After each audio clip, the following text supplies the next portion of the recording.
up, Yap Squad, and welcome back to another episode of the Yap Sesh podcast. My name is Sawyer. I'm here with my co-host Brooke, and we're Yap Sesh, a fangirl podcast where we discuss all things fandom and nerdy. And our goal is to share the experiences of women and queer fans everywhere. And you can check us out on Spotify and our YouTube channel, as well as Apple Podcasts. Make sure to subscribe and follow us so you never miss an episode. How you doing, Brooke? You know, living, thriving, surviving, most of those things. We are I feel a little starved for Star Wars right now because the Acolyte is over, and Ugh, but still yeah. so excited that I honestly I cannot remember the last time the fandom was this active. And specifically, I've met so many people recently through the Acolyte who are just discovering Star Wars for the first time. And I think that's a phenomenon that I haven't really experienced before as a content creator. I think it's just a wonderful time to be a Star Wars fan, and that's been really, really exciting for me. And Um, all it took was hot Manny Jacinto. I've seen so many people on Twitter being like, I don't know what this Star Wars business is about, but this guy's got me watching Acolyte. and that's so valid, and it's such an important part of viewership. And of course, some people, mostly men, are going to try to tell you that that's not a valid reason to watch television, but it totally is. And what happens when something silly like that gets somebody to watch a show, they're going to watch the show and end up loving more things about it. And then they're going to want to engage in other parts of Star Wars. And, sure, maybe that doesn't always happen, but typically, whoops, typically that is what happens. And that's how fans become that's how fandoms grow and new fans join us. And there is no such thing as an invalid reason for wanting to watch something or join a fandom. So that's been really exciting. Do we have any updates? We have maybe a couple things on the docket to talk about, some housekeeping things. So hopefully by the time you're listening to this, we will have started to upload to Apple Podcasts. I'm also going to look into Pocket Casts because I've heard that a lot of people use that, but I don't really know a lot about it. But it's something that we might have to like apply for. But if we apply for and get it, then like our show can be featured. I don't really know how it works. I was just like looking at the homepage earlier today. Okay. But yeah, definitely Apple Podcasts because I know a lot of people get their podcasts there.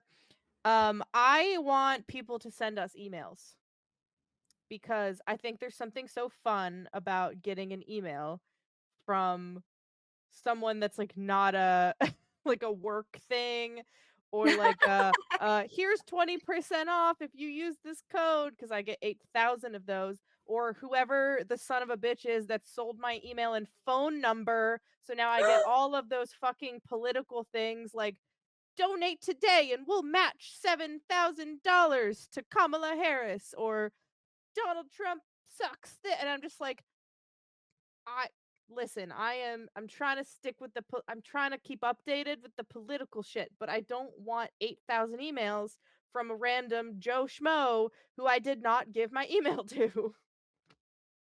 But anyway, um please email us.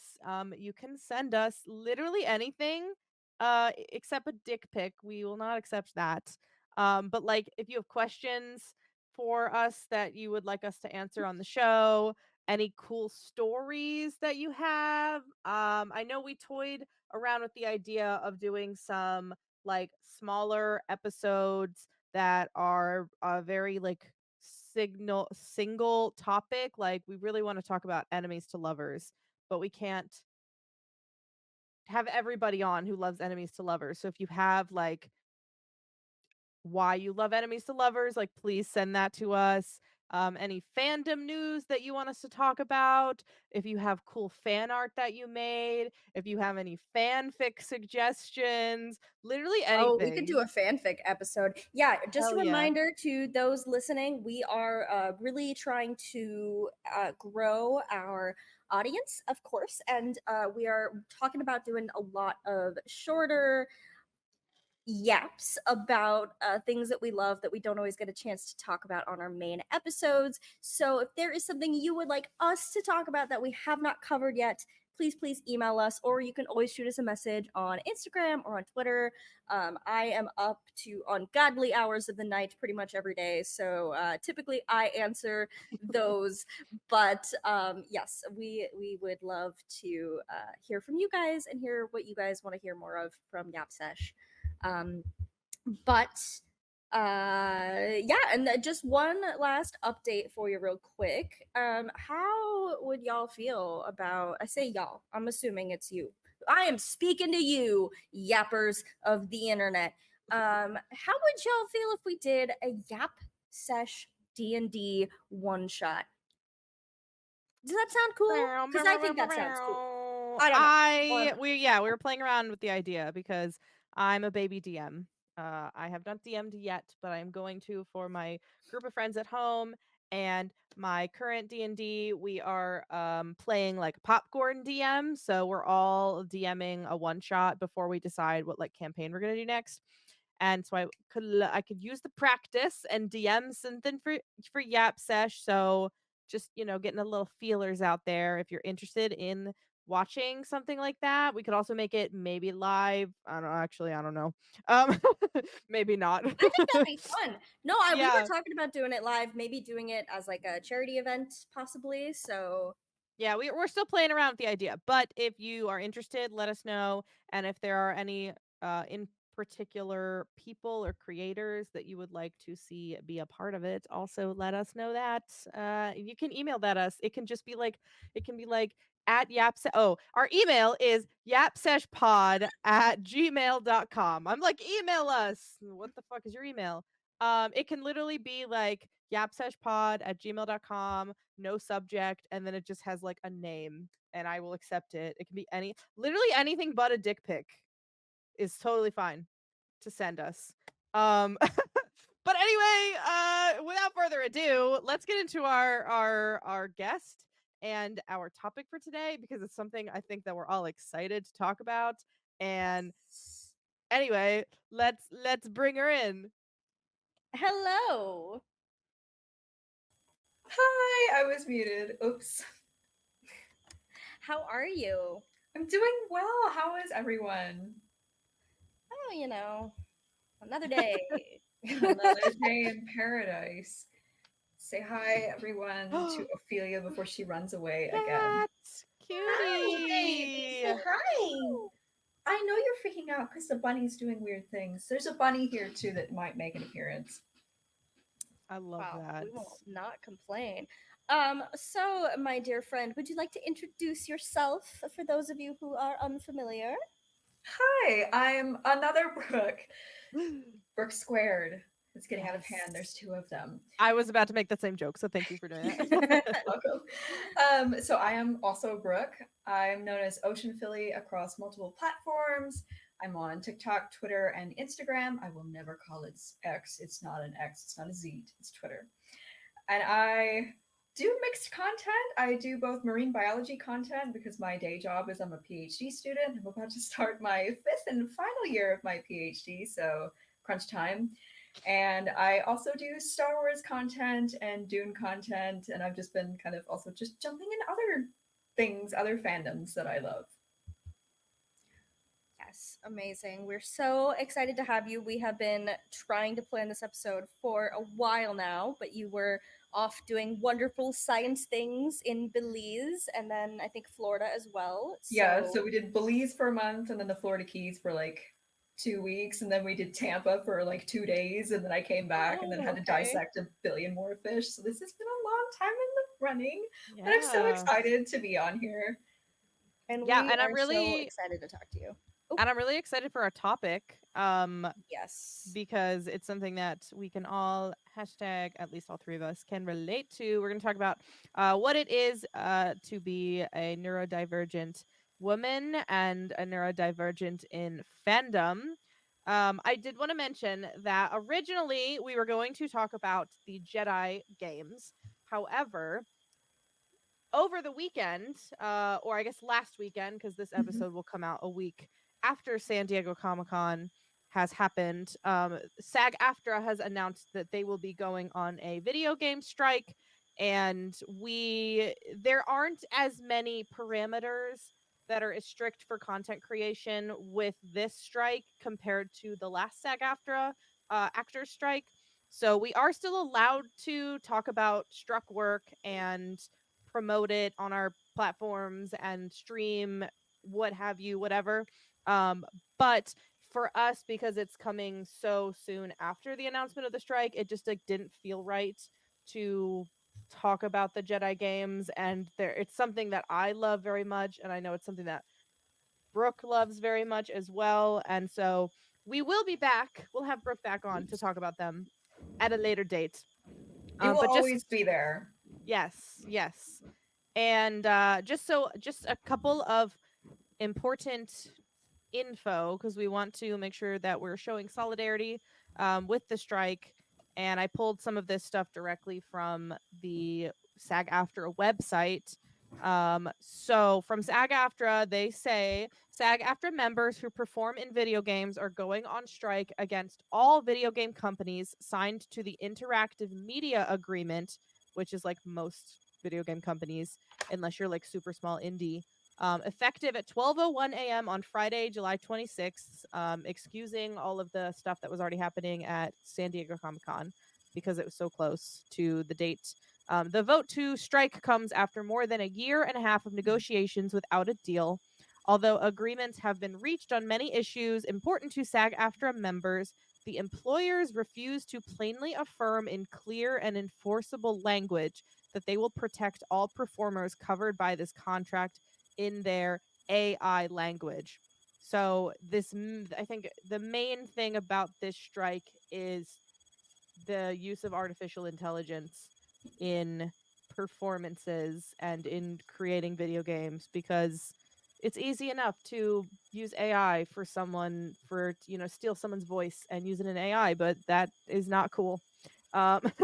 We can use AI for other things that are useful, but the creative world, I just hate it.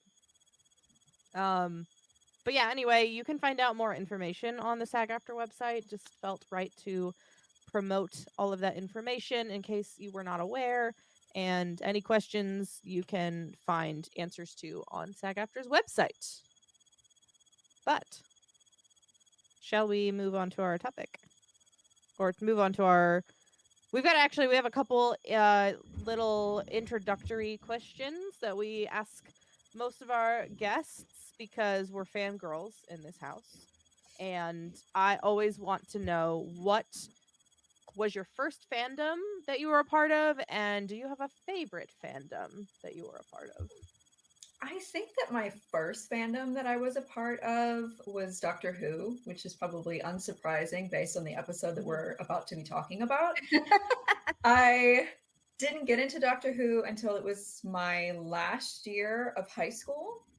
And then I got in the Tumblr trenches. I wasn't that deep into it. I was more of the aesthetic Tumblr girly. And again, this will check out when we start talking about the topic for today. I used to color code everything on my Tumblr so it looked like a pretty rainbow. And I would have like all the pretty Doctor Who GIFs. And yes, GIFs, I say GIFs. And Doctor Who was, I think for me, the first thing that started really getting me interested in TV shows and fandom. And it was also something that was really important for me as somebody who hadn't had those kinds of experiences yet, to learn about how do you have relationships with people, and not necessarily like romantic relationships, but platonic relationships or important relationships with important people in your life. And I learned a lot about how to be a person from Doctor Who, interestingly. And so that was my first fandom. And I'm still involved. I'm still very much caught up on everything. Loved Shooty so much. Immediately warmed up to him, and I adore him so much. And then my favorite fandom, a problematic fave, is Star Wars. I love Star Wars.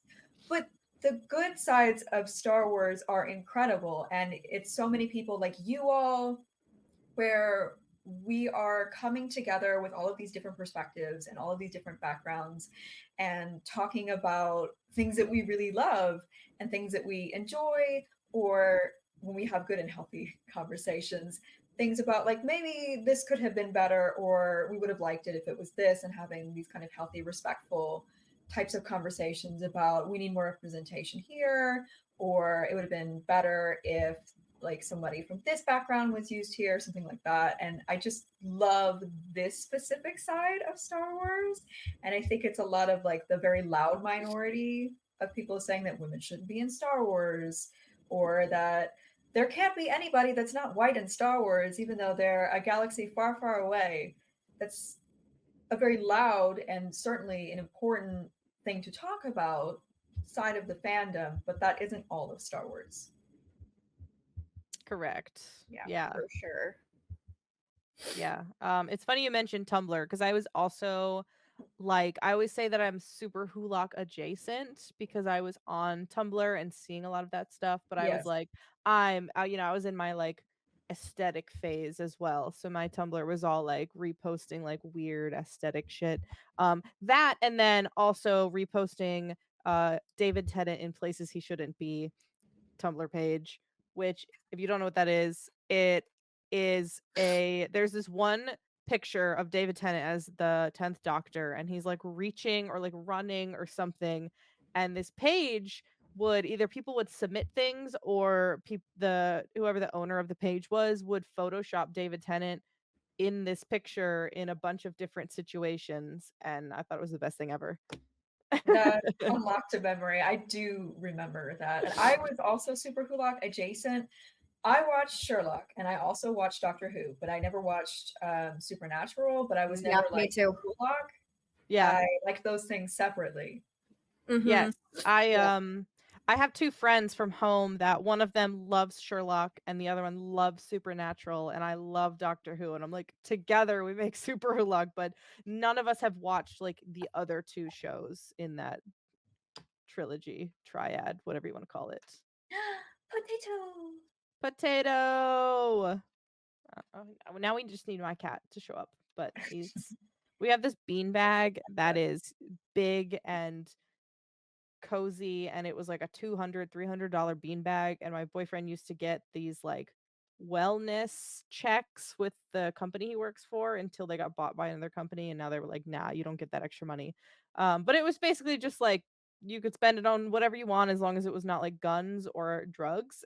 And we bought this beanbag because we needed somewhere to sit in the living room if we were playing video games, but then we made the mistake of putting the cat in it. Yep.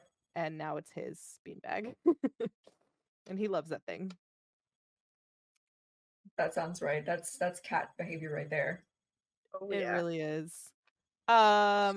But anyway, another tangent that we're going on.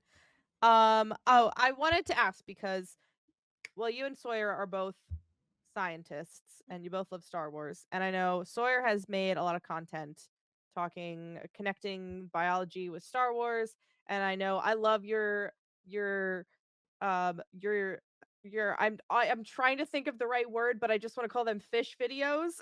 But your educational It videos on works. different aquatic species. It's so fun. But I wanted to ask, like, is there overlap between your interests and how you decide to make content with those things? I've done overlap a couple different times. So each year for Star Wars Week, I always do a whole swath of videos that are about aquatic or aquatic adjacent animals that are in Star Wars, which sometimes is hard because there's not that many. Yeah. But I do the best that I can. And I will cover those and then cover what are some organisms that we have here on Earth that are similar. And then I've also done crossover videos where I've used lightsabers to kind of exemplify topics that are related to marine biology or to biology in general. Like I've done one where it's talking about ostracods.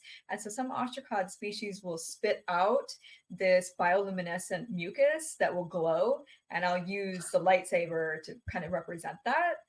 And you wouldn't think that those things would go together, but I was like, I want to put all of my favorite things together. And sometimes I cackle as I make these. Like I cackle to myself watching them, but I like to just merge all of my favorite things together, even if they don't seem like they're supposed to go together. Yeah, no, and I love that. I feel like oftentimes as content creators, we feel like we get put into a box of, I make only Star Wars content. So if I make any other content outside of my box, it's not going to do well, or people aren't going to like it, or whatever. But like getting out of that mindset, and when you talk about a broader range of things, it's like, wow, I didn't realize there was an overlap of how many people love science and also love Star Wars. This is so cool. Right. And then for me, especially because when I make those, I think of it as part of my job, because when you're supposed to become a PI, which is a principal investigator, which is something that I would like to do eventually, usually it's something along the lines of, depending where you are, like 60% research, and then you do like 30% teaching, and then something like 10% service or outreach. And so I just consider it part of my job. And I was like, oh no, if I don't, like, if I only do the science stuff, I'm doing okay. But if I do anything like Star Wars or whatever, I'm like pushing out of my box that I'm supposed to be in, of my professional quote unquote box. And then eventually I was like, I love Star Wars and I want to make content. And I'm like literally inching to make this Star Wars content. And it doesn't matter, because scientists should be allowed to have a life and should be allowed to be seen as something other than a scientist. That's something that's really important to me, is to show that myself and other scientists out there are not just scientists. We can have lives. It's okay to have a life. You should have a life. I have a really bad work-life balance, but this year I'm working on me and trying to get a better work-life balance. But you can have multiple things that you enjoy and still be a scientist or still be a Star Wars fan, even though you do XYZ thing. Yeah, it's funny. I mean, we're in very similar circumstances in that way. So like, it's nice to hear that echoed, because I feel that a lot. I feel like, especially right now where I am at, and I like, sometimes I'm only in the lab for 2 hours because I do what I need to do, and it's like I don't have papers to read, I don't have work to do. It's like I'm just there for 2 hours. I change my plates and I go home, and I feel like people are like, she must hate it here or hate what she's doing. Like, I don't know, people expect me to just do science all the time when I'm Right. there, and it's like that's just not how I've ever been. You know, I think I'm just as happy to do science as I am to come home and make videos or film Yap Sesh or anything like that. So Yeah, I've had to fight with feeling guilty, like even making the videos that are science related, because I'm like, well, I'm not like working on my research. I'm not reading all these papers. I'm not writing this paper. I'm not analyzing these data. And that's been something that I've had to slowly work on, that like this is just as important. It's gotten me to verge out of the Star Wars stuff, but in the scientific realm, it has gotten me lots of different connections and networking relationships that I would not have had otherwise. And also, I get messages all the time where people tell me that they got into a degree in biology or marine biology because they saw my videos, and that is so important to me. Or people that say that they didn't used to like science or didn't think that science was accessible to them, and now it is. And I'm like, this is why I do what I do. This is something that really excites me. Doing my research, going to Belize and getting all of my fish and looking for parasites really excites me too. And you're allowed to like both, and you can do both and still be a very productive and an excellent scientist and have multiple interests that aren't just sitting in a lab all the time. yeah, absolutely. Yeah, so our main topic of conversation today is going to be talking about being a neurodivergent femme or woman, and how that relates to our lives, and how that relates to being in fandom and being a part of community and being content creators. I'm sure because we're all of those things, and there's lots to talk about. I am very excited, but to start off, I feel it's been something that I've seen that is very common that I did not know before, But as women or non-men or not white little boys, typically, we have different, That's it. yeah, we have kind of a different experience with being neurodivergent and not knowing you're neurodivergent until a lot later in life.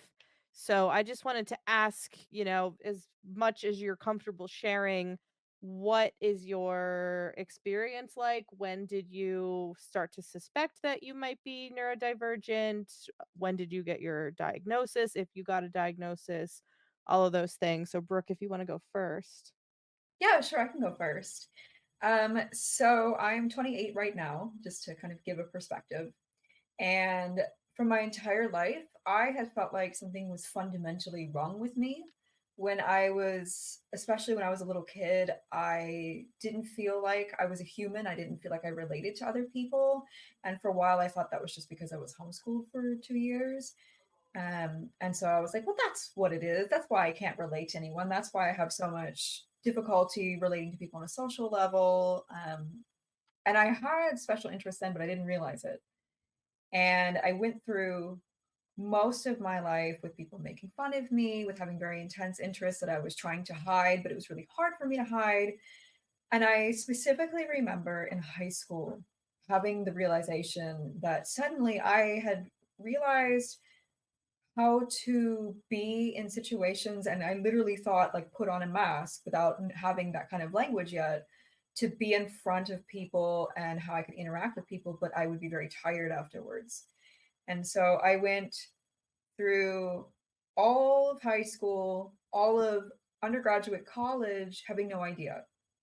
I had heard about what used to be called Asperger's syndrome back when I was in high school, and I was like, maybe that's me. And I was like, no, I can do XYZ thing. I get puns. I don't have that, even though some of it I related to. And then I just didn't think about it for a long time.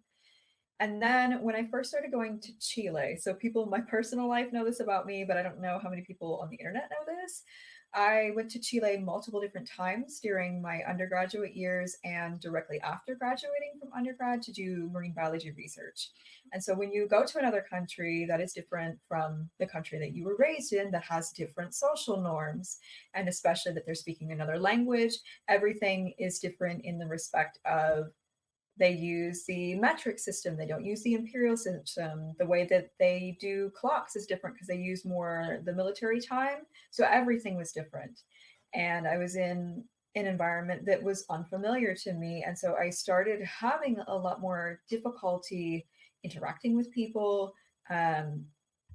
managing my own needs, my own, I'm looking for the word, my own sensory needs, being anxious to do things that everybody else could do. I was terrified to go into the bus system because I didn't have any control in those kinds of situations. And people were like, you're of a certain age. Why can't you do that? Everybody else can do that. And I was like, why can't I do that? And it was the first time that I started really interacting with people on a more regular basis. And I genuinely felt like I needed to just soak in all of this stuff, and then everything that everybody told me was right, because I didn't know how to do anything socially, and that I was like this little kid that needed to be fed all of this stuff, and I didn't know any better. And now like I feel sad for my younger self that didn't know, but had been like trained to feel these certain ways. And I had been told like, oh, you cry too much. And that started a thing where I don't really cry about my personal life as much anymore because of that previous trauma. And so I had a lot of issues that happened when I was in Chile. And I want to say that I had a good experience in Chile as well, but it was a mixed bag, which is typical for most people that go abroad. And I started having things where I felt like I didn't recognize the way that my body and my brain started behaving. And it was terrifying. And I had never hated myself until then. And I don't hate myself anymore, which is great. But it's been a lot of therapy to get to that point. But I genuinely hated myself, and I had never felt that way before. And I really truly thought that something was wrong with me, that like I was going to hurt people, that I would just scare people off, that I couldn't relate to anybody, and that I needed to close myself off to relationships, so that way, like friendships, so that way I didn't hurt anyone. And now that I've grown a lot more and gone to therapy, and I've read a lot. I've started to realize that that is not the case. It's just that certain people didn't know how to deal with my extrasensory needs or my sensitivities or the way that I can't quite get social cues or social norms. And so about 2 years ago, I started having multiple friends that were realizing that they were neurodivergent, and they came to me and they're like, "Hey, Brooke, have you looked at autism?" And I was like, "I'm not autistic." And then I started looking into it and I was like, "Oh my God." And it's not a thing. I get very perturbed when people are like, "Oh, you just self-diagnosed because of TikTok." No. It was something that I have lived with and suffered with for my entire life. And suddenly everything started to make sense. And yes, seeing TikToks of people that had similar experiences as me was very important. But I also looked into the literature. I am a scientist. I read papers. I read Unmasking Autism by Devin Price, which is an excellent book that I highly recommend. I went to a therapist. I was talking to all these different people. I was looking at the online tests that you can take, like the RADS-R, which you can't take the RADS-R once and be like, "Hey, I'm autistic because I got this high score." You should be looking at multiple different things. And so eventually for me, that led to me being like, I feel like I need a diagnosis, and I want to right here validate self-diagnosis. Self-diagnosis is so important because for some people, they cannot get an autism diagnosis for multiple different reasons. It may not be safe for them. They may not be able to afford it. They may not get diagnosed because they might be somebody who traditionally has been overlooked in the research. So, for example, people who are Black, women, queer people, all of those kinds of people have been very much overlooked because all of the research, originally it was just a disease, quote unquote, that was in young white boys, which is not true. And we're knowing that now, and now we're finding out that it's such a spectrum. But I was terrified that I wouldn't even get diagnosed. And I was really scared about, like, I don't want to spend this money to do this. And then they're like, "Oh, you're just socially anxious. Thanks for Mhm. giving us all of your money, and this is all you're going to get out of it." And Mhm. so I had to severely convince myself. Everybody talks about how, like, or not everybody, but a lot of people will talk about how they have an autism binder. I had, because I'm a scientist, a Google Excel sheet. And of course, I said Google, and my phone was like, "Is that me?" No, Google, I only use you right now. But I had a sheet that had all of the data, which my psychologist was like, "I loved looking through it. You were fascinating." I was like, "Thanks." Um, but I had some connections through my therapist and through my university that I was able to go and get an official diagnosis. And it wasn't as expensive as I thought it would be. It was great. And I had someone who was super validating. And I was shocked because I live in Alabama right now for my university. And so I just didn't think it was possible. And so when I got that diagnosis, I got diagnosed, it would have been July 11th, the day before I went to the second part of field work. Um, I cried in that office. And not because it was a bad thing. Like, everybody's like, "Oh, I'm sorry you have autism." I'm like, no, it's good that I have it because it explains everything. And so I just cried in there. I sobbed when I saw it because it's like, I was right. I needed that validation because I have gone through being told over and over again, your sensory needs aren't real. The way that you experience the world isn't real. And so I had gaslit myself into thinking that I couldn't possibly be autistic. I'm just wanting attention and needing some kind of validation to explain, like, why I'm an awful human being. And then getting that validation from that diagnosis was so important to me. It still hasn't fully clicked yet. It doesn't feel real, but at the same time, it was something that I desperately needed. And again, I want to validate people who are self diagnosing because it is valid. Obviously, you need to do your research. You can't just do a couple things and be like, "Yeah, I'm autistic." It's not a quirky, like, "I'm so Mhm. quirky." It's not that. But most people who are self diagnosing don't feel that way. That was a long and drawn out thing to say. That was my journey to getting diagnosed. No, but I think it's important, and I'm so glad that we're having this discussion. I think that we all knew going in that this was going to be a long one. Um, but all three of us are public facing figures, and we each have our own individual audiences. And of course, Brooke and I have this audience together that we share. And I think that these conversations are so important with, whenever you can use your platform for whatever it is. And I have been wanting to talk about some of this stuff for a while. So thank you for sharing your experiences with us, Brooke. And yeah, I think, I can echo a lot of what you've said. I think that for me, one of the most validating things was, well, I guess I'll share my story, because I had a bit of a roundabout way to reaching my diagnosis.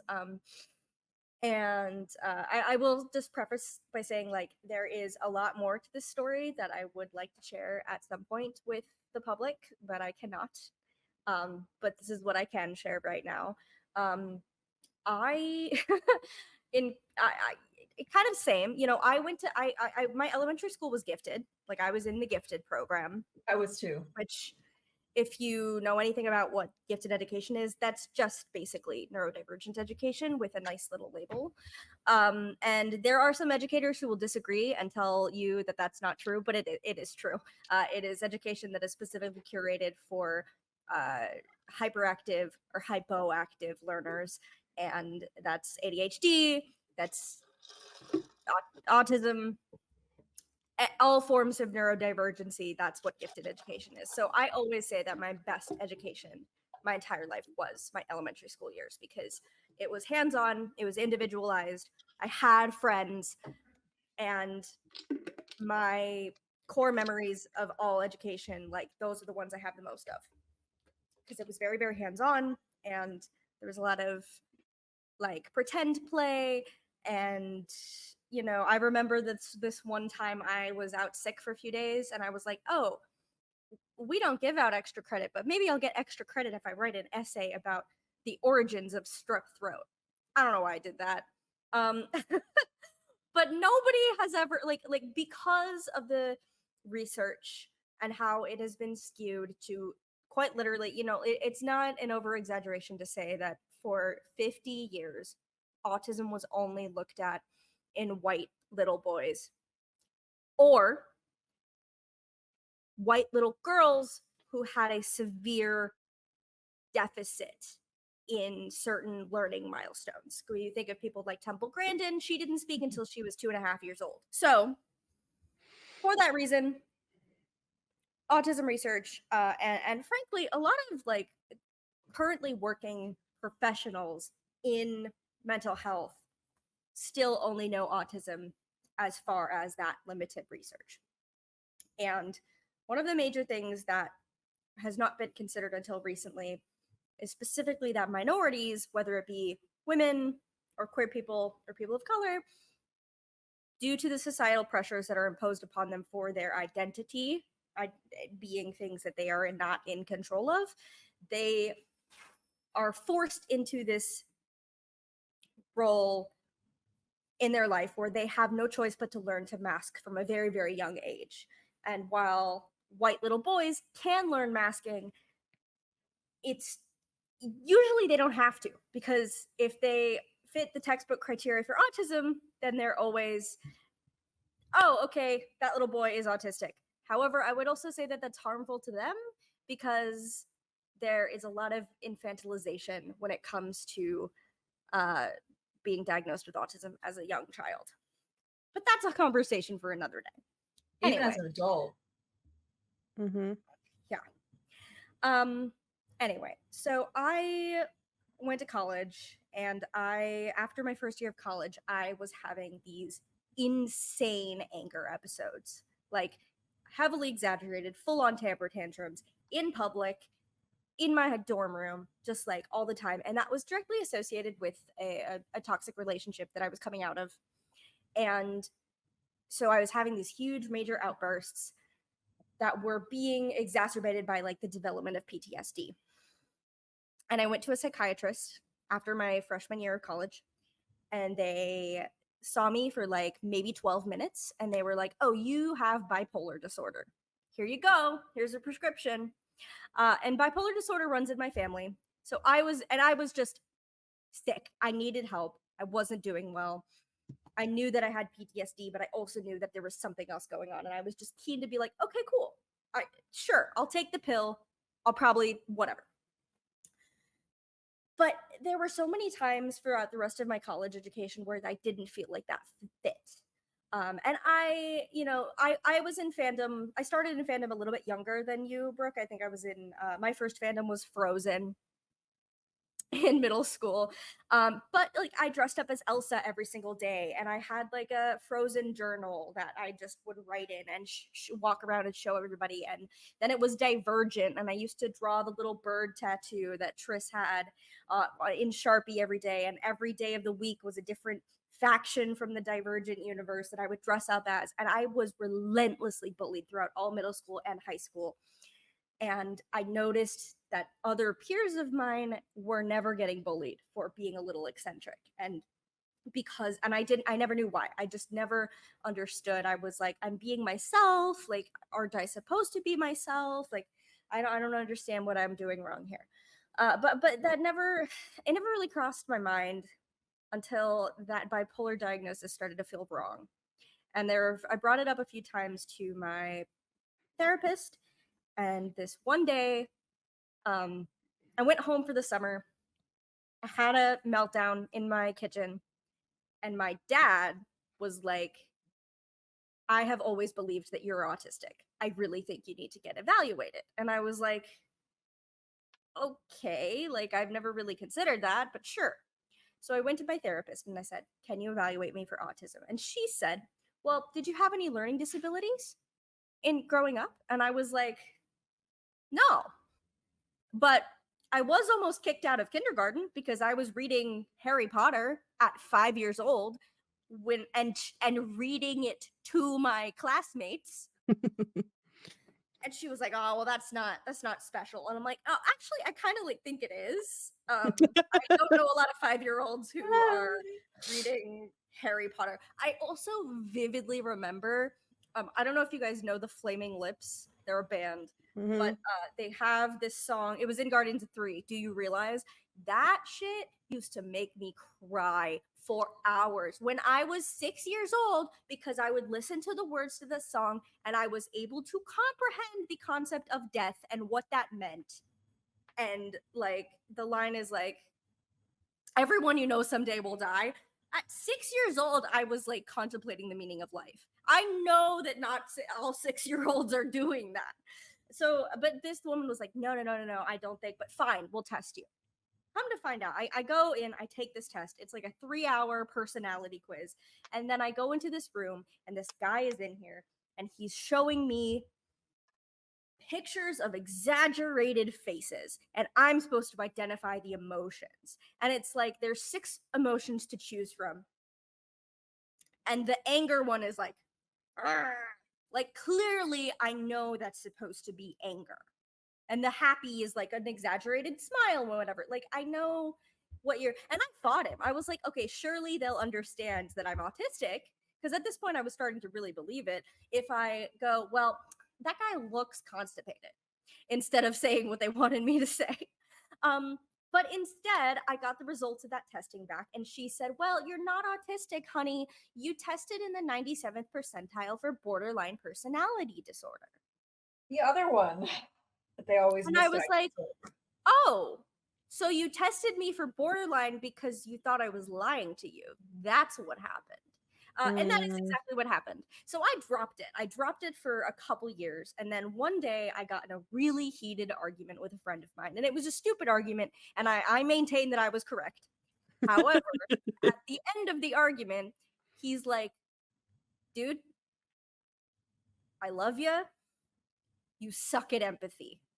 You are never able to put yourself in my shoes and acknowledge how I might be feeling. And I think you need to look into getting diagnosed for autism. Have you heard of the RADS-R? And I was like, no, I haven't heard of that. So I took the RADS-R and I tested really high, and I was like, okay. So then I started to think about it more, and I have always had major sensitivity issues. I like literally since some of the first words I ever spoke was like no lotion when I was like a toddler. Hate the feeling, hate Same. anything, I have to have like spray sunscreen. That's the only kind of sunscreen I will use. Anything that touches me. It took me a really, really long time to be comfortable with makeup. but I do wear makeup, lipstick, any lip products for a long time. Like I just hate, and touch too, like skin on skin. Always been an issue. Smells also, unless it's food, I don't want to smell anything. If it's like food or like a natural smell, fine. Perfumes, chemicals, and then loud sounds, of course. But like, so there are all these things I knew about me. I also like, I'm very adventurous when it comes to eating, but I have ordered the same exact thing at Chipotle for my entire life. Just the same beans, rice, cheese. Sometimes I will add steak if I feel like I need some protein, but it's literally just beans, rice, and cheese because I like the flavor. And I will eat the beans first, and then I will eat the cheese. And like I'll pick the beans out, and I just started thinking about this. And don't even get me started on how I eat burgers. But there's just little things, and I was like, wait a second, okay, I think I'm autistic. And I think that self-diagnosis, everything you said, Brooke, getting diagnosed is hard. It's inaccessible, and it's so expensive. It is so expensive, and I am so lucky that I have great insurance because that's the only way I was able to get diagnosed. But it's not as simple as just like you said. You can't just take the Radzar and be like, "Oh, I'm autistic," or you can't just watch a couple of TikTok videos. And I think that's where the stigma comes from, because there have been times. There was a time for a while where every teenager had dissociative identity disorder because they saw someone getting a lot of attention for having it, and then they were like, oh, like, but I think you can really tell the difference between someone who is, like, self-diagnosis is reading into it yourself and really contextualizing your life in these ways. And I don't think, I don't think there's anything wrong with it, because sometimes you can't get that. Sometimes you can't get the diagnosis, and sometimes you don't want to, because that's a whole other conversation. Like, there are legal reasons why you maybe don't want to be diagnosed, because autism is legally considered a disability. And there's absolutely many arguments as to why that maybe isn't a good idea for whatever your life is. And all that to say, when I moved, it wasn't until I moved to New York and I met my partner that I really was like, okay, it is time to seriously consider this. Because I dropped it for a while. At the time, I trusted my therapist, and I was still taking that medication. But then I met Billy, and he is the most wonderful person, and he's the only man that's ever really treated me the way I deserve to be treated. And he's also never questioned my eccentricities at all. But there were things that I couldn't do. It was like the first ever healthy relationship I've ever been in. But there are things that are normal about relationships that I'm not able to empathize with him when I'm not able to support him when he is anxious. I'm not able to, I shut down. I get upset because I don't know how to connect with him when he's struggling. I am not good at immediately providing physical comfort. All of these things that are considered normal for relationships, I was noticing that I couldn't do. And I was like, okay, I need to find somewhere where somebody will believe me and say, okay. So I found a center in New York that specializes in adult women being tested for autism. And I went to them, and I think that this has helped me. If I can give any advice to anybody who is listening to this episode tonight, advocate for yourself, because you know yourself better than anybody else. And number two, if you go into an appointment of any kind, it doesn't have to be just a mental health professional or an expert or whatever it is. If you say to the person, I have read the research, I know what I'm talking about. And granted, I do have the higher education and the knowledge of being a biologist.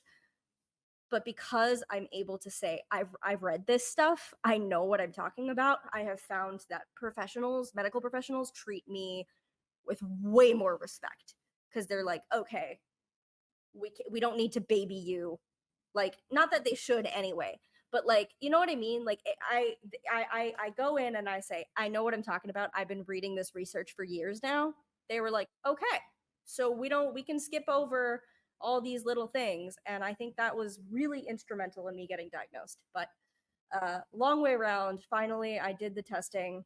I think it was like 8 hours worth of testing, and when it was all said and done, and $12,000, thankfully, that I did not have to pay, but that's how expensive it is. And then I had the same feeling as you, Brooke. I was like, God, what if I did this just for them to tell me nope? Because at this point I had already like self-diagnosed. I knew because you know yourself. I was like, I have to. That is the only thing that makes sense about me and my entire life.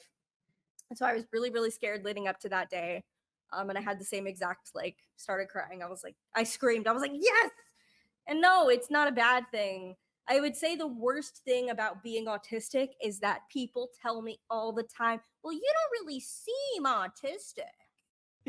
Yeah, so I love hearing y'all share your experiences because I feel like mine's a little different. I and for reference, I am 29, and in the year of our God 2024 is when I finally received an ADHD diagnosis and could start taking medication for it.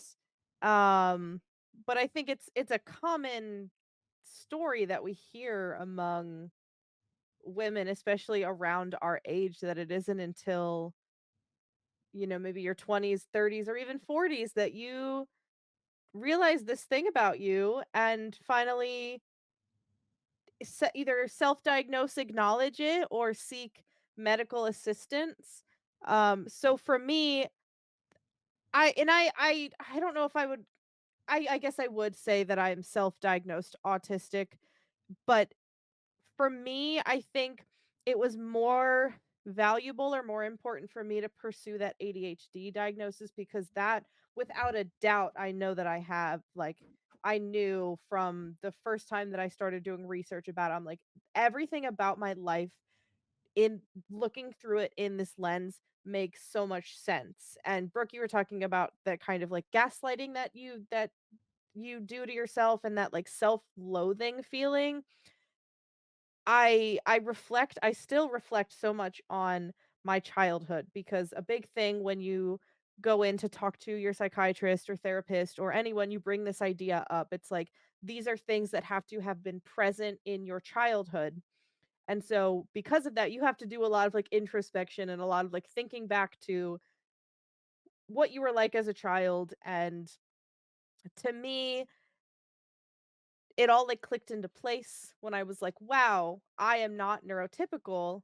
This is why I have felt so different and have had so many challenges and things that my friends could do and that other people could do that seemed so normal took so much effort for me and it was so hard. And I think because I was, a good enough student, I got good grades. I, up until high school, I think high school was the first time I think I had gotten like a C or a D on a report card. But that was me kind of skating by. I could get A's and B's without doing homework, without studying for tests. And it wasn't really until college that no matter what I did, I could not get myself to study because I just could not stay focused on studying. Every paper I ever wrote was last minute. The night before, I had to submit it.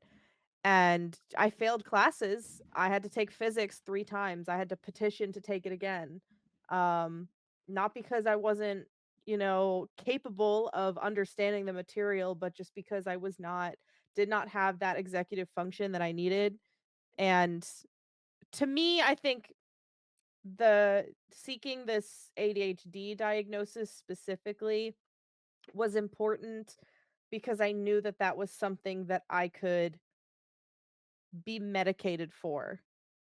And I have been on medication now for a few months, and even my boyfriend is like, "No, I can tell when you take your medication and when you don't." Like, cuz sometimes I'll be like, "I don't know if it's really working, like I still lose shit all the time, like I just put my phone, I can't find it." And he's like, "No, no. No, you remember when you got up and you did the dishes and I didn't have to remind you 6 times? And you just, like, got up and did them after we ate dinner? That doesn't normally happen, and I'm just like, "Okay, you're right." It has, like, the biggest in my adult life now, the biggest struggle that I have had is my executive function. And also, I wanna say too, I feel like in the process of unmasking, because it's something that as women especially, we just have learned to do, and it is so tiring, but it's just what we thought was normal for so long. And I think a lot of something that a lot of people don't talk about when you get diagnosed with any type of neurodivergency, autism or ADHD, is the skill regression. Because, in high school, I was waking up, I was going to school all day long, I was going to field hockey practice, and then I was going to my part-time job at night, and then I would go to sleep, do it all over again. In college, I worked 2 jobs. I bartended for 5 years, which is a very front-facing social job. Could not understand why I was just absolutely exhausted at the end of every night. I just was like, "Wow, that was even an easy shift." I worked 4 hours and I went home. I was like, because it's so much socialization. And I can't fathom doing anything like that again. Like, I go to my job now and I get home and it's like that is all I have the capacity for most days.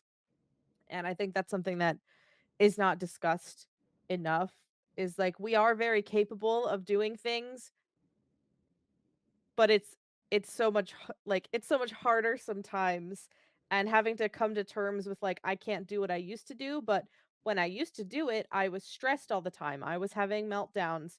I was, sick in bed for days because I put too much stress on myself by, picking up too many extra hours at work or whatever it is. Um so I guess for me, being no now knowing that I have ADHD, suspected autism, because there's a lot of overlap with similar experiences, especially like sensory and socialization. Um, and I think to me, there are things that, especially thinking back to being a child, of what I did or what I was like, that don't fit the like ADHD part of it. And so the more research I've done about like the connection between the two, like a lot of times you can be both. And I'm like, this makes the most sense to me. Um I always say I'm like a vampire. When I was a kid, I would like sit outside my front lawn and there would be all the other neighborhood kids playing, but I could not go and just join them. I had to wait until they invited me to play. And I would sit out there and I'm like, that's thinking back on it, that's so fucking weird. I think about some of the other things that I did to like impress boys. Like I like remember one time, I'm just like, I was thinking about this the other day, how I like met a boy at a soccer camp, and I don't think I ever learned his last name, but I was fascinated with him. And so I stalked Facebook for like hours upon hours until I found his Facebook profile and then friended him because I thought that was like a normal thing to do. And now I realize like that's fucking creepy. Like why did I do that? It's like those types of social situations that I did not realize were like things that I wasn't picking up on. And it's hard when you're a kid because I feel like it's a lot less apparent when you're a child, because kids are weird. Kids do weird stuff. You're less judgmental towards each other until you start to get into like older elementary school and middle school. And that was when I started finding myself kind of left out of, not invited to things. Um my friends found new friends and kind of forgot about me, and I've had that experience my entire like adolescent and into adulthood. It's very hard for me to find friendships and maintain them, and especially find like a group of friends that I do not feel outcasted from or like othered. or left out of things. I'm so fortunate now that I do have like a core group of friends at home that I have been friends with since like my senior year of college, and but I've never had that before. And I think another beauty of being online, I would not have, I think, ever figured out that I was neurodivergent if I was not active on social media. I think it's such a great jumping off point because you are, on TikTok, everyone's sharing their own experiences of being ADHD or being autistic. And, that was kind of like the jump start of me being like, wow, there are a lot of these videos that I relate to every single thing that these people are saying. And from there, I did my own research. I did all the self assessments I could find. I did RADS R. I had been talking about it just casually with my therapist and my psychiatrist at the time. The insurance that I had, they didn't do diagnoses for anyone over the age of 17. And so, and it's the accessibility thing. It was going to be super expensive for me to try and seek that diagnosis. And in my mind, it wasn't worth it unless I was like gonna go back to school for something. Cause like I'm like, if I ever wanted to go back to school for a master's degree or whatever, I would need to be medicated so I could actually focus and study and do the work, because it's something that I've never been able to do before. Um and from there, I just similar to your experience, Sawyer, where there are a lot of challenges in the relationships that you have that can be explained with,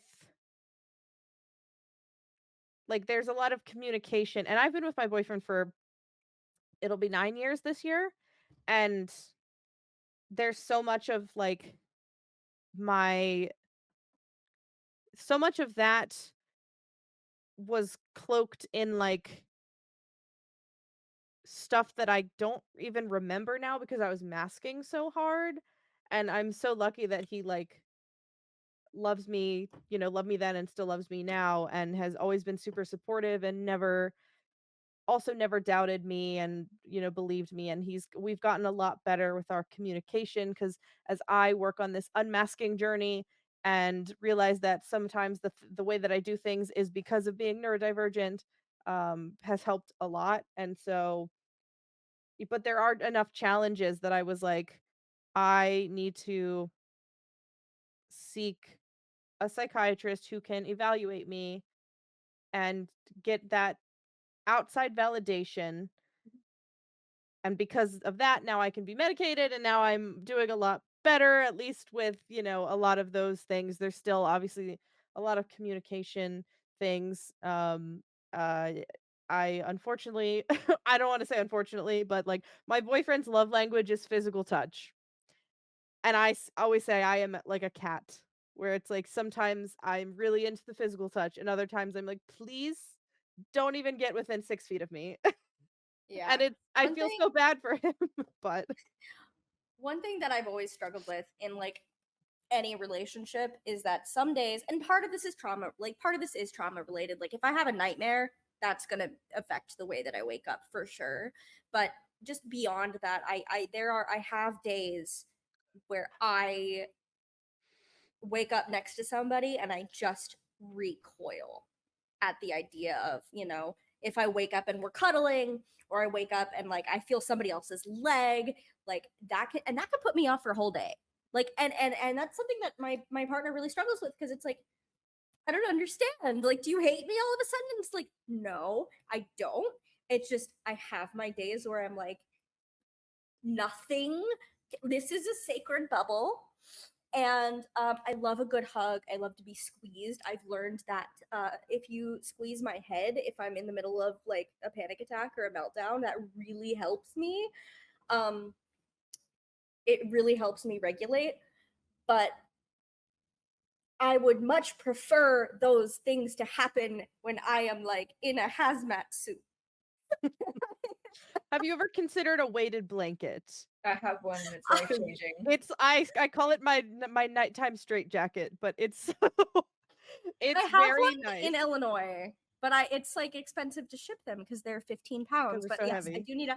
And I have a little weighted dinosaur that I like.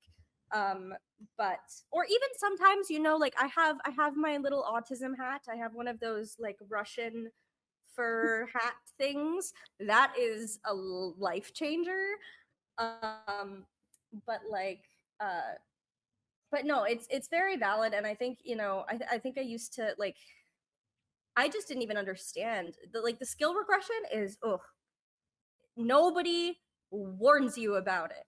And it's, I don't know why more people don't talk about it, because for me, what's been the hardest, I wasn't prepared for it. I'm already in the middle of one of the worst mental challenges, or just like challenges in general of my entire life. All of a sudden, I'm having these nonverbal episodes when I've never, ever, ever been nonverbal in my life up until this point. Like, I have an app that I use now where if I can't speak, I use the app to speak. And it's like, never in a million years would I have thought that I needed that. And for me, the hardest part is having to explain that to the people that have known me for my entire life. And it's like, you know, I always say I don't feel embarrassment, because I don't. I feel like that's just, I don't know. Like, if I'm doing something and it's my choice to do it, and I don't feel embarrassment, but I do feel shame. I think that, like, I was at the Met with a friend yesterday who was visiting, and I was just having an off day, because if I'm masking for like several days in a row, or I'm, you know, having a good couple of days, whatever it is, I crash at some point. And so I crashed pretty hard yesterday. And I, you know, one thing I really like, I call it, sometimes I call it my silly mode, sometimes I call it my default mode, but like I do this baby talk thing. I've always done it. I've always done the baby talk thing around safe people, but now it's like I do it way more often. So it was like the baby talk, the stimming, the like, you know, I do a lot of like vocal stims as well now, which I didn't used to do before. And like, I'm very consciously aware of the fact that people are perceiving me. And we were at the Met. It was crowded. There were people everywhere. And I didn't care that strangers were looking at me going, what the fuck is wrong with her? But my friend, who I have never, you know, I only recently was able to tell him, like, hey, I was diagnosed with autism, and like, blah, blah, blah. So many, because the research, honestly, it's because the research of autism has just in recent years started to branch out into like, even just like, forget the lack of diversity in research for a second. Research in adults with autism is severely limited as well. And so like, people just don't, I think a lot of people, and we'll talk about the we'll talk about the joy of being neurodivergent here in a second, but like, I think that a lot of people, when they hear their friends are autistic, they associate it with their special interests or like the quirky parts of being autistic. Mhm. But it's like, and there was a time, and I think everybody has their own journey with this, and everybody should have their own personal connection to this. And I at first I was like, I don't consider myself disabled, but the more that time has gone on, I don't get a choice how I wake up. I don't get a choice in what's going to make me overstimulated. I don't get any say in my emotional state. You know, it takes, it is a disability. It's a disability that I have to, you might get to interact with the fun part where I'm like, let's talk about Star Wars. Let's talk about, you know, every random fun fact about every Olympian right now that's relevant, because I love pop culture and I know everything about everyone. You get to see, you get to choose how you engage with that part of me, but you don't actually get to live in my brain. And you don't, that's why I hate when people say, oh, you don't look autistic. First of all, what? Like, oh, you don't seem autistic. Like, that's amazing for you. I feel like I'm living in hell in my own brain.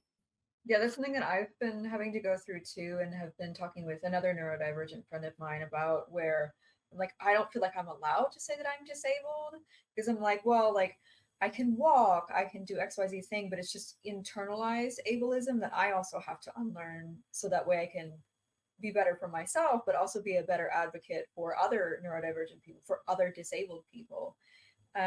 Like what you were saying, people don't know what it's like to live in our brains. And I also got diagnosed with anxiety, which that for me was not a surprise. It's like I've lived with that my entire life. But I have been able to deal with this, and it's been such a part of my life for so long, and I was forced to learn how to manage, even though some of the ways that I was managing were not the best way, and I'm having to unlearn some of these things. It just felt like, oh, that's just my life, but then realizing that like my life is much harder sometimes than other people's lives that are like neurotypical. And then I also have, I can't remember what it's called, but it's a disability where it's not always there, but it comes up sometimes, where I got costochondritis from getting COVID a few years ago. And I don't mind saying on here, I can't wear a bra, and I haven't been able to wear one for like 2 years, which sometimes is great and sometimes sucks. Like if I wear it, it hurts, or sometimes there's certain shirts that I can't wear, or some days I'll wake up and I'm in a lot of pain in my chest because it's essentially it's inflammation of the cartilage that's lining your sternum and your ribs.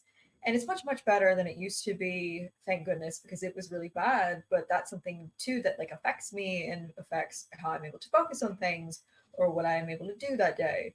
And again, it's not as bad as it used to be. It used to be really bad. But I think it's a lot of, we have been told that everything about ourselves and everything about disabled people in general is just wrong. And we have all of this internalized ableism that we have to unlearn. So that way we can be kinder to ourselves and kinder to other people. Yeah, we've been talking a lot about masking, and I don't know if we've like even said, like, for those who might be listening and don't know what that term means, that means to like hide your neurodivergent behaviors in effort to be more normal in social interactions. And I think that a lot of people don't even realize, because I certainly didn't, I did not know that I learned to mask. I could not pinpoint a time in my life where I learned how to mask. I've just been doing it for my entire life. So it's like, you know, that's part, it feels like when I got diagnosed, it's like, I gotcha, like, surprise, you actually don't know how to do a lot of things, and you've been forcing your way through them up until this point in your life. And I think something that is interesting and kind of misunderstood is the concept that it's like, you know, oh, if you're autistic, you don't understand social cues, or you can't pick up on like how socialization works or whatever. And I think a lot of it is we can see those social norms, we can see those social cues, but there's a level of like, I just don't understand why it is the way it is.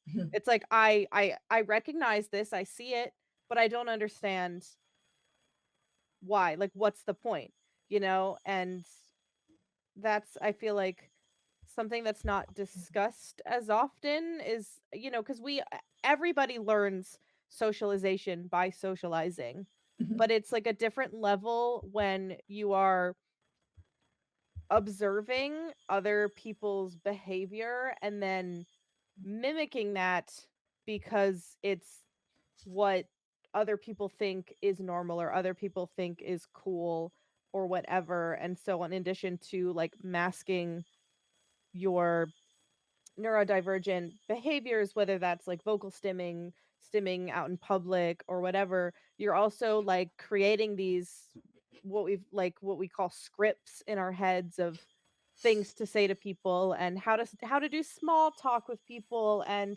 oh, when someone asks, hi, how are you, usually they don't actually care how I am, they just want me to say I'm good, how are you, because that is like this social script that I have taught myself that is like what is acceptable. Because if I were to say, oh, you know, I didn't really sleep that well last night, and you know, I dropped my bagel on the ground or whatever, it's like most of the time someone is not actually going to care, they don't actually want to know how you are. It's just a social script that you follow because of reasons that I don't understand.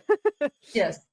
I once had somebody describe it to me that their therapist described it to them as when somebody says, "Hey, I want to get a coffee with you," we take that very literally. Like we Mhm. think that they want to get a coffee, and they don't actually mean that they want to get a coffee with you. Apparently, it's something along the lines of like they're interested in like being friends with you, or like at another date, maybe like interacting with you somehow, but they don't mean literally let's get coffee, which doesn't make any sense to me because I'm like, you told me let's get coffee. Why would you say something Yes. that you don't mean? Well, and that's something that Kinda. I've always struggled with is, this kind of literal thinking of someone says something, so I'm going to take that and assume that you are being honest and literal with what you're saying. And so many times where I've thought that like plans had been made. I remember my parents got divorced, and there were a couple of years like we used to always go on family vacations, and when my parents got divorced, I would like beg my parents, individually, not together, because that would be a nightmare, um, to do some sort of vacation because we hadn't done it in a few years. And obviously, like, there's financial things involved, but like, child me is, asking my dad, and my dad is saying, "Yeah, we'll look into it." Whatever, maybe we'll go this summer. And then it's like closer and closer to summertime, and we're not planning anything. And it's like, I didn't understand why I had this like vitriol like response. Like I was so emotional, and it upset me so deeply. And it's because I, didn't realize that maybe when he just didn't want to tell me no. So he Mhm. was like, "Oh, maybe." And it's like, but maybe doesn't mean no. Maybe means, we'll look into it. Or if you say yeah over the summer, whatever, you know what I mean? Like, so those kinds of things have always been a struggle for me, where I've been very upset by, we make plans, and then if the plans change, now I have to prepare myself ahead of time that the plans change. And I always say like, "Oh, I'm super like laid back and cool, but only if I prepare XYZ to be laid back and cool ahead of time." Yeah. But even then, like I feel like I saw this video a couple months back of an autistic person trying to describe the harmful effects of I can't remember the type of the therapy. There is a type of therapy that is only ABA. ABA. So ABA is a behavioral therapy that is only offered to autistic children. And the point, I understand the point of the therapy, especially if I think about the context in which it was developed.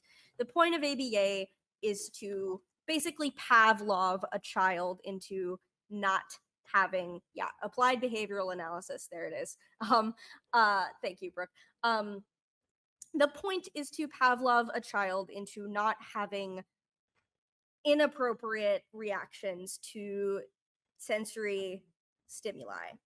And so at a surface level, I can understand that because you don't want your child to scream in public when it's not the right setting, when you're at a restaurant and they put a food that's not a safe food for them on a plate, and you don't want your child to have a complete meltdown. Like, I get why it was created. However, the reason that it is so harmful, and this guy put it very, he used himself as an example. A lot of people, I don't have this aversion, but I know that a lot of autistic people have an aversion to the feeling of microfiber. Mhm. And so he was like, this is a microfiber cloth. I hate the feeling of microfiber. All of the feelings that I have, so like this makes me want to scream, but I went to ABA, so I'm not going to scream. But I'm screaming in my head, and it hurts in my head, and none of the feelings around touching the cloth have been taken away. I'm just not having the outward reaction. So you're telling me that I'm wrong for these feelings, but I'm still having the feelings. The feelings are not Mhm. going away. And I think that that's like really um because Brooke and I are yap sesh. Brooke and I are the same way when we deal with I think we handle cancellation and changes of plans. We go to a lot of cons together, and when you're trying to plan an activity with like 8+ people during a convention weekend, people are going to change their minds, things are going to happen, and like we will have conversations that are like we are still feeling that, like, oh my god, we're just not outwardly making everybody else feel bad because of it. I also experienced that, so it's all of us. Yeah. Yeah, it's very dysregulating, and that's Yes. like such a huge thing. And I don't know a lot about ABA other than it's harmful, especially for if you went through it as a child, you're going to struggle a lot with those things later in life. But it's almost like because as women we don't get diagnosed as often, we almost kind of apply that to ourselves just by learning to mask. Mhm. And there's, there's so many, outside stimuli that I have had internal meltdowns and internal panic attacks about, that I, had to wait until I was alone or at home to fully express, because I was in a social situation where it would not be considered appropriate. And so that's so interesting, and I want to talk about like the cool things about being neurotypical, but I do want to mention, because it's something that I have thought about, also connected to going to conventions. A lot of things that I have observed, um, is that I think because it has been so much more widely accepted that boys getting diagnosed with autism at a young age, they haven't had to, because they know from, a younger age, they haven't had to mask in the same way, because they've never been told that their behavior is wrong, because Yeah. there is an explanation or an excuse for that behavior, which is fine, there's nothing wrong with that. And it's no one's, well, it's patriarchy's fault, the patriarchy's fault, that it is the way it is.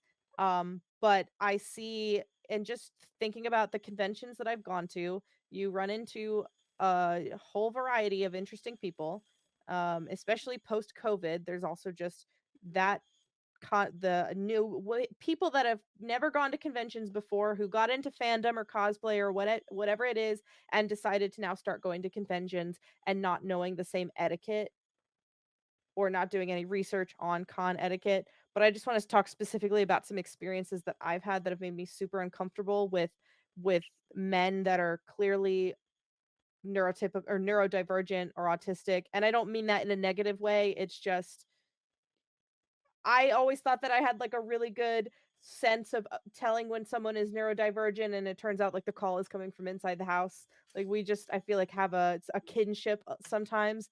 But anyway, Mhm. I've had experiences with men that just like will come up to you, talk to you really nice, but then they just don't leave, and they Mhm. keep trying to continue to talk, and they're not picking up on those cues that like you're, they're making me uncomfortable. I would like them to leave. Oh, sorry, I got, and this is an experience I think all women can relate to with any kind of man, but it's just an interesting thing that I had thought about, because I had a particular experience at a con that I went to recently where it happened.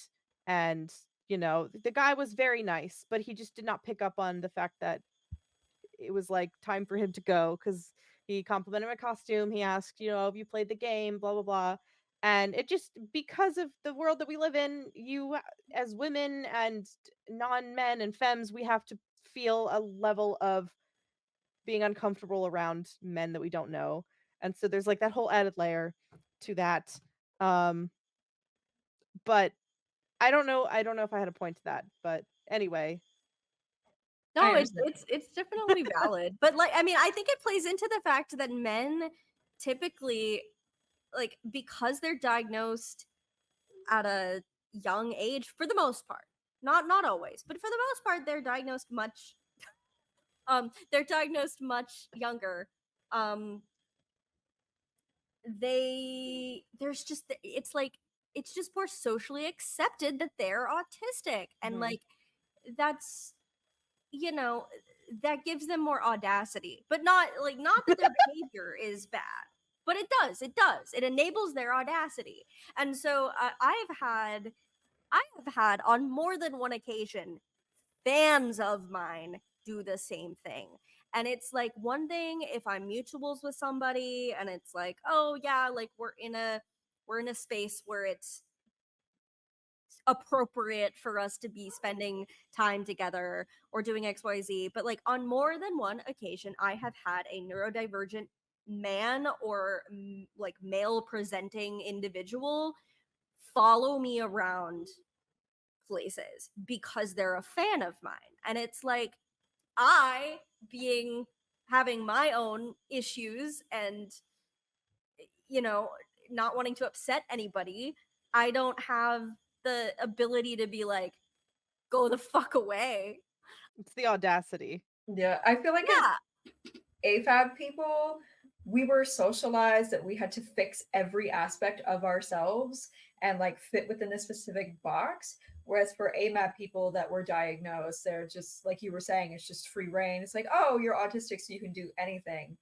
Obviously, there needs to be a balance, and that's something that I've had to work on too with my interactions with other people who are neurodivergent or other people that I've worked with in real life or like students that I've worked with, where obviously you have a responsibility if you are diagnosed with anything to advocate for yourself, to advocate for your needs, but also there's a balance between, do I make everybody else do things for me, or do I also seek the help that I need, figure out the strategies that work for me? You can ask for help, that's definitely okay, but sometimes you'll encounter the situation where some neurodivergent people expect you to do everything for them and they don't do anything for themselves. And that's where it starts to get tricky with like, oh, I want to be an ally, I want to be an advocate, but at the same time, I don't have the energy to do everything for you.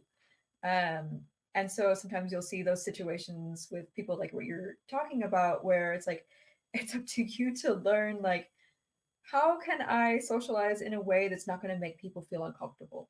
Mhm. Yeah, no, and I think this is kind of a good segue.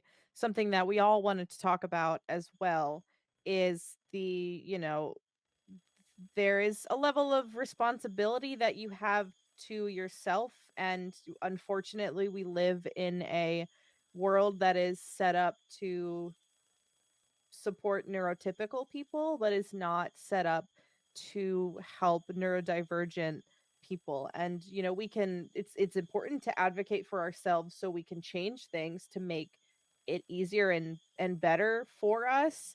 But there's still that level of responsibility, and there's still a level of privilege that some of us have. Like, we are all white people.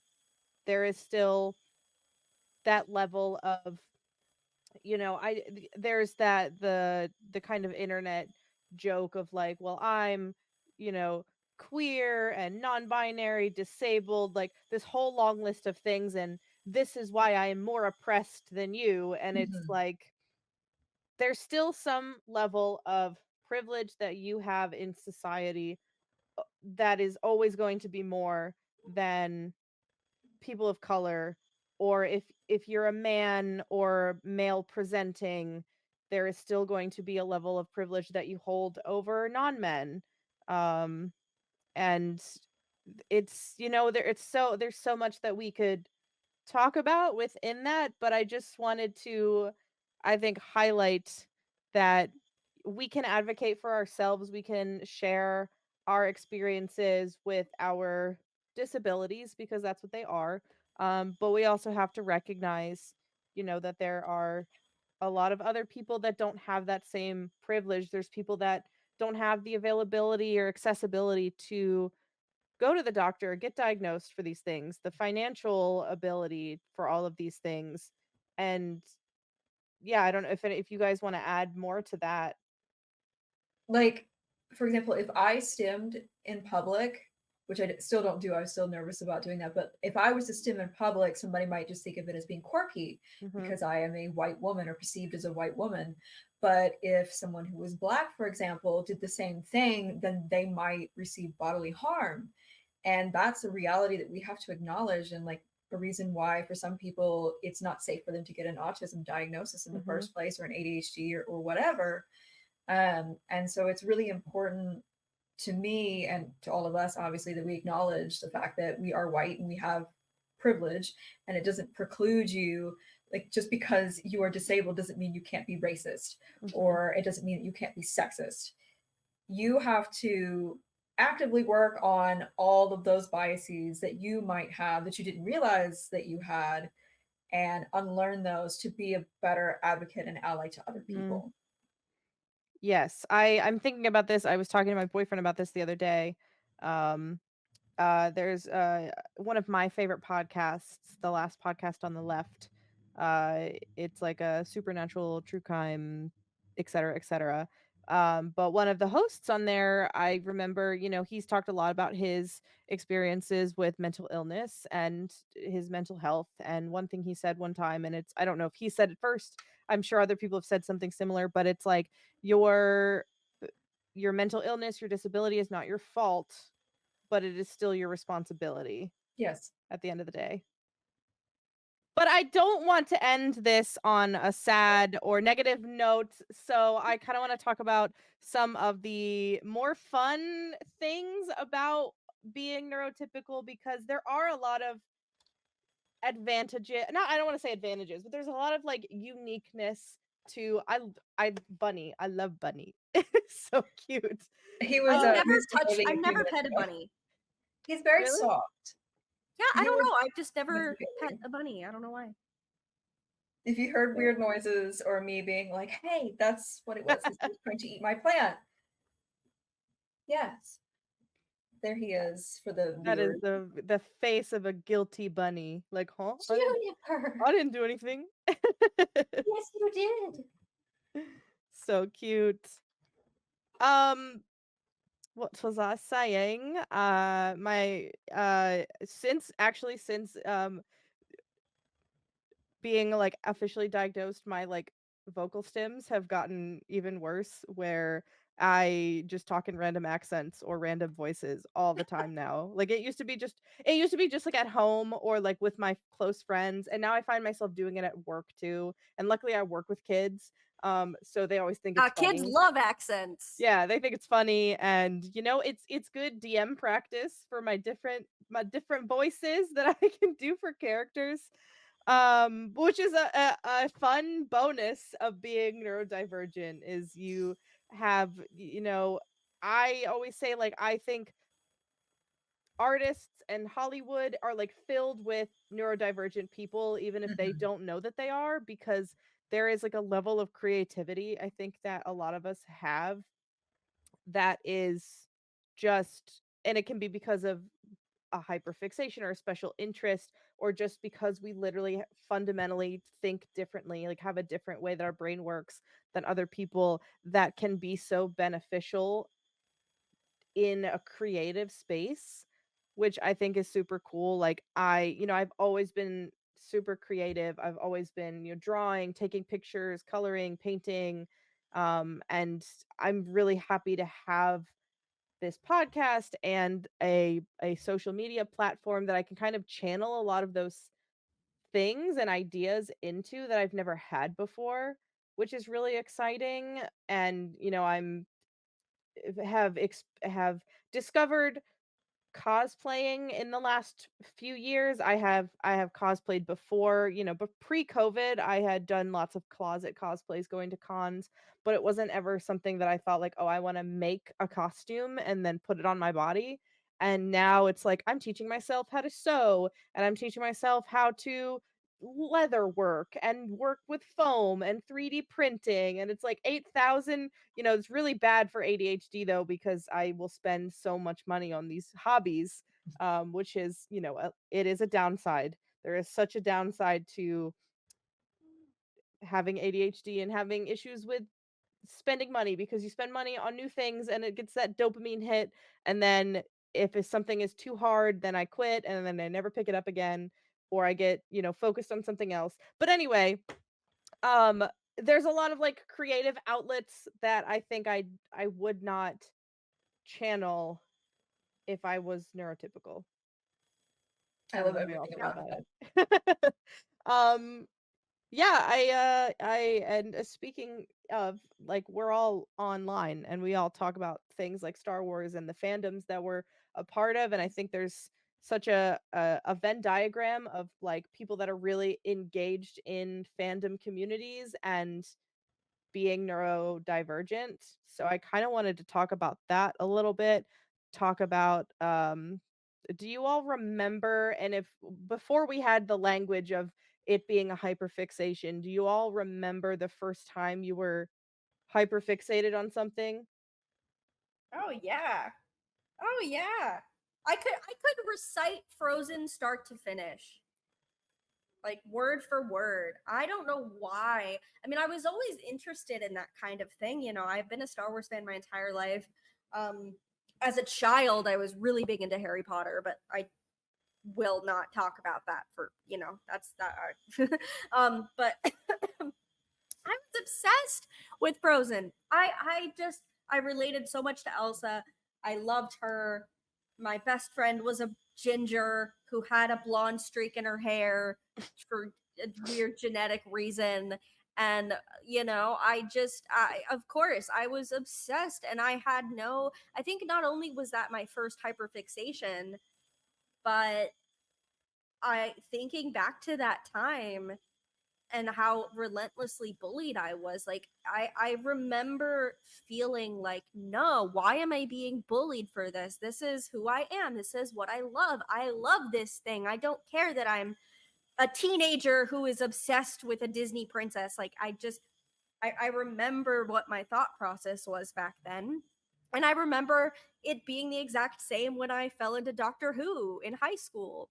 And um you know, it's always been kind of the same, you know, because I like Marvel. I like, you know, there are certain franchises that The Legend of Zelda is a video game franchise that I've always loved and appreciated, but I have never been like a diehard, like I need to consume all of this content all at once type of person. Like I engage with media differently depending on whether it's a hyperfixation or not. And like, you know, I had my waves, and then it's always the same like process for me when I develop a hyperfixation. So that's I mean, yeah.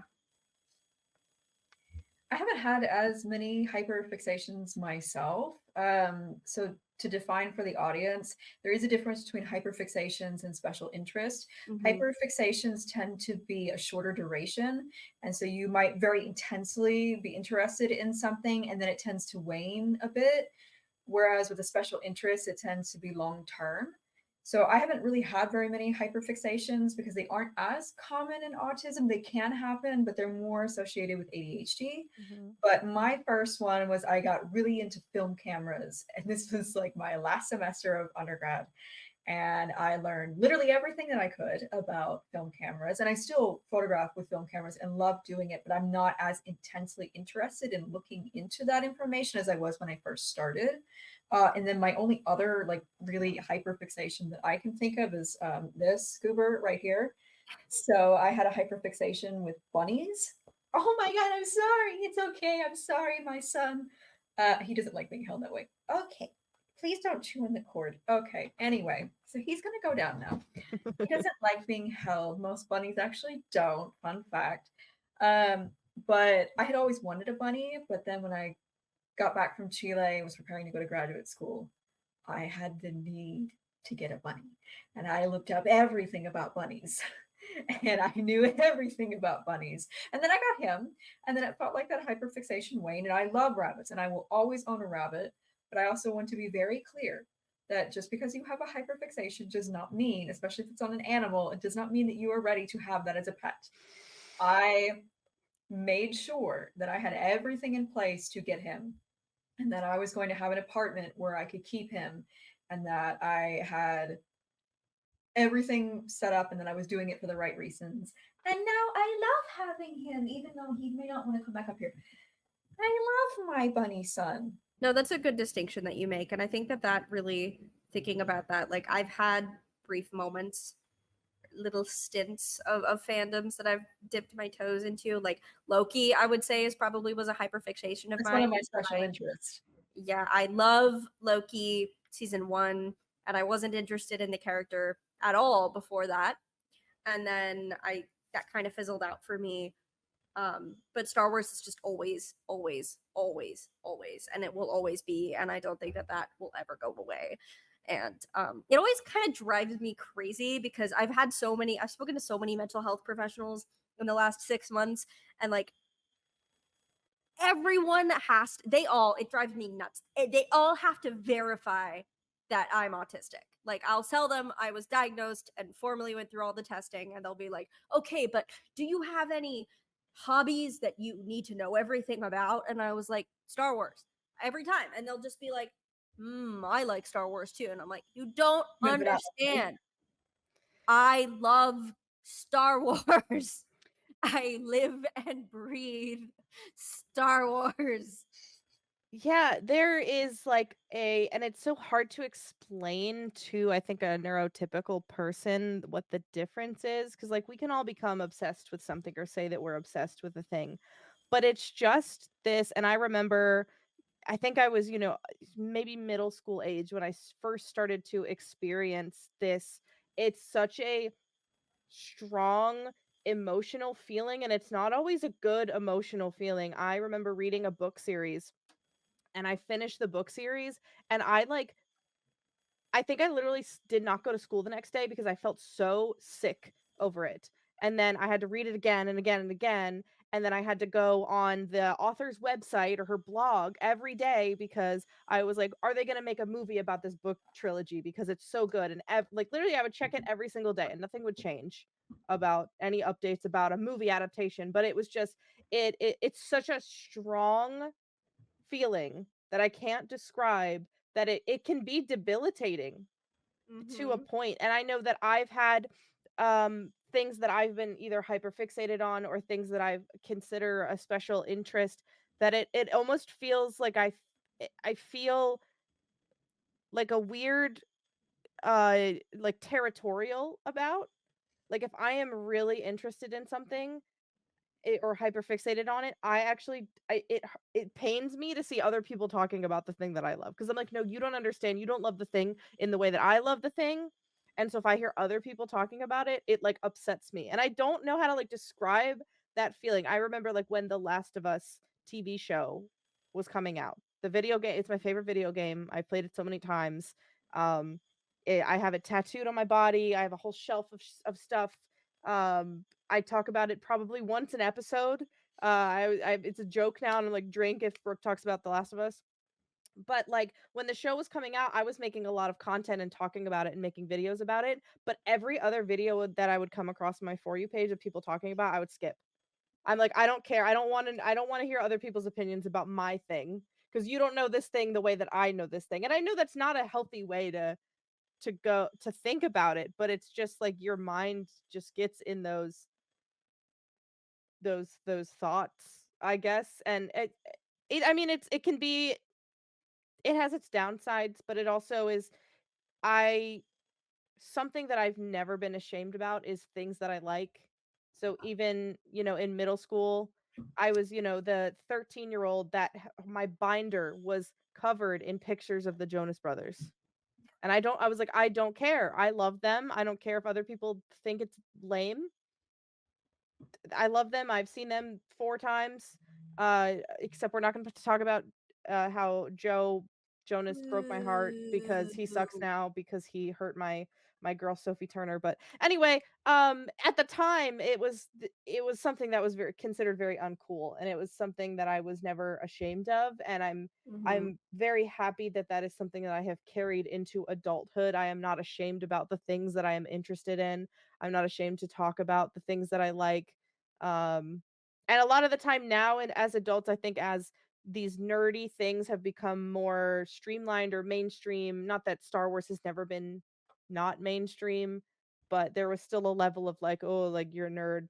um you talk about it and people are like, wow, that's so cool, I love that thing too. Or like, wow, it's so cool, I want to hear more about, how you make your costumes, or what costume are you working on next. And I don't know, it's cool. It's helped me because it's something I've never been ashamed of.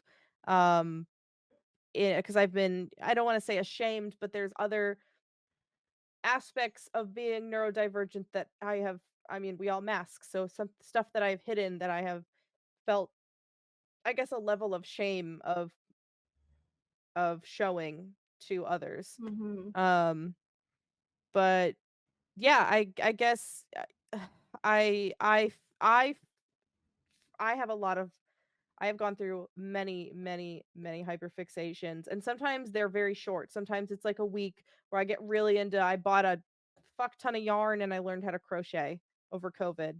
And then I didn't pick up crochet for years. And then just recently I started doing it again. But it can be short, it can be a little bit longer. There's, I put 400 hours into playing Baldur's Gate 3. All I was doing was reading Baldur's Gate fan fiction. And it's hard sometimes because I have friends who are like, I want you to read this book. And I'm like, I can't because I can't focus on anything else but this one thing right now. But when that hyperfixation fades, then I can move on to something else. And that's why it's so hard for me, I think, to start a new thing, like play a new game or read a new book or watch a new show, because I am not someone that can enjoy anything casually. It Mhm. is, if I like it, it's going to like go, I'm going to go down the rabbit hole most of the time. And there are things that I do like casually, but if I like really opened myself up to it and let myself get down the rabbit hole, it would be it yeah, I always say I've never been chill about anything in my life ever, including the things that I'm interested in. Yeah, it's so interesting that you bring up, this has me thinking about something you said earlier about how we as autistic people, if you say, oh, we're going to go get a coffee, or you say, oh, we're going to go do this, or like we take it literally. I feel like that applies to fandom because I know that I've had a lot of conversations, especially like when I was dating.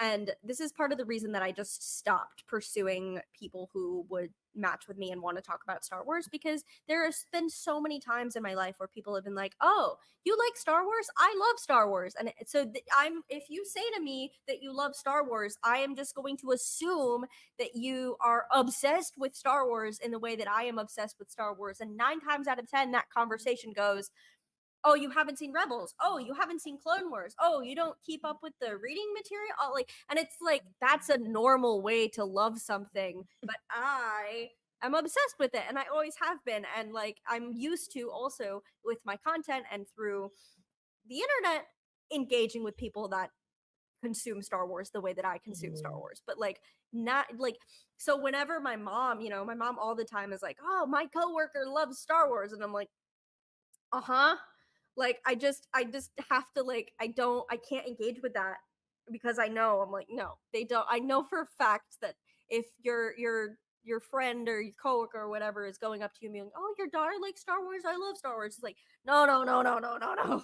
You are Yeah. not, like, I'm gonna sit down, we're gonna start talking about Star Wars, and at some point in this conversation you are gonna give me a look that says, oh, you really like Star Wars.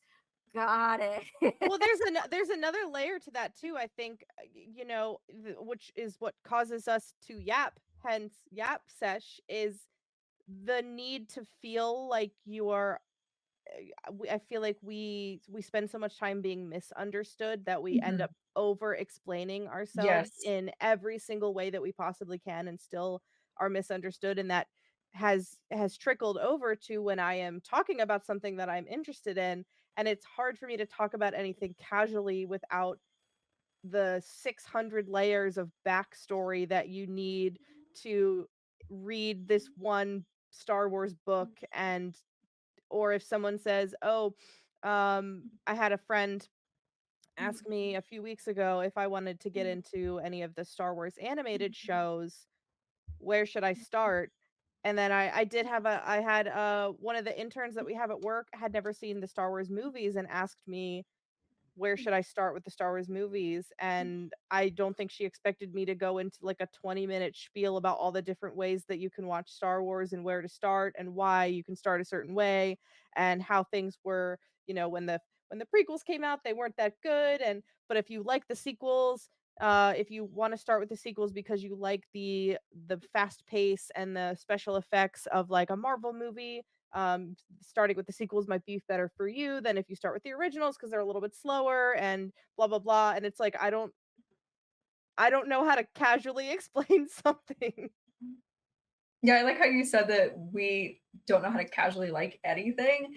And I've had to recontextualize it for myself and learn that it's actually like a really beautiful thing in how Mhm. we engage with our special interests because we love it so deeply. I'm on the other end of the spectrum where I have hyper empathy.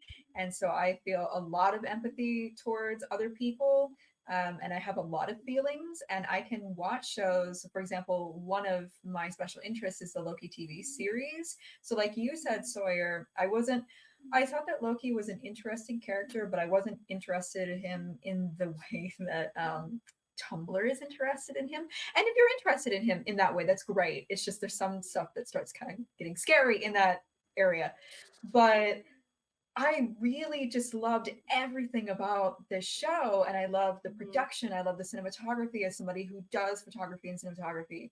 I loved the way that they portrayed things in the show. I loved how it was kind of at its core talking a lot about religious trauma and breaking away from religion, and a lot of the commentary that made on interactions with yourself and learning to love yourself and learning to love others.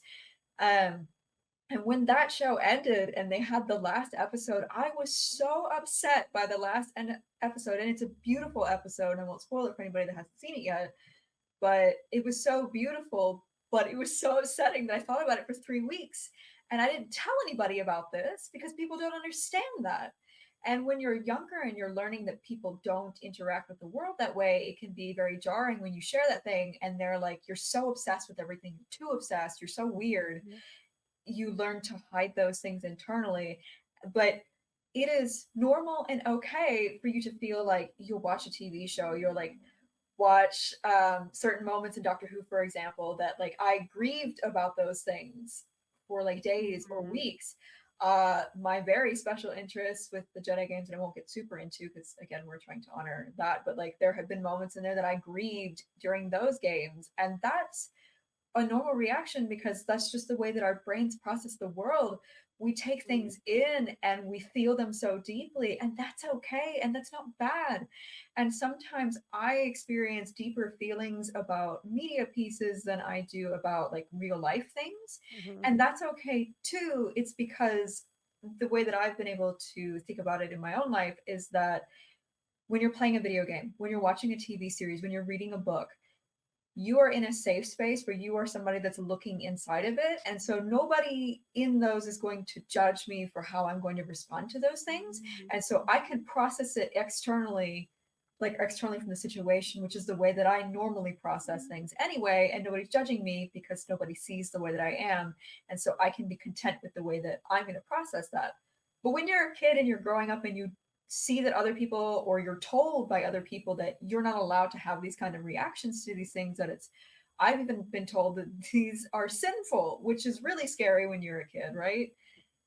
You don't realize that it's okay to feel these, and that it's very normal if you're somebody that is neurodivergent.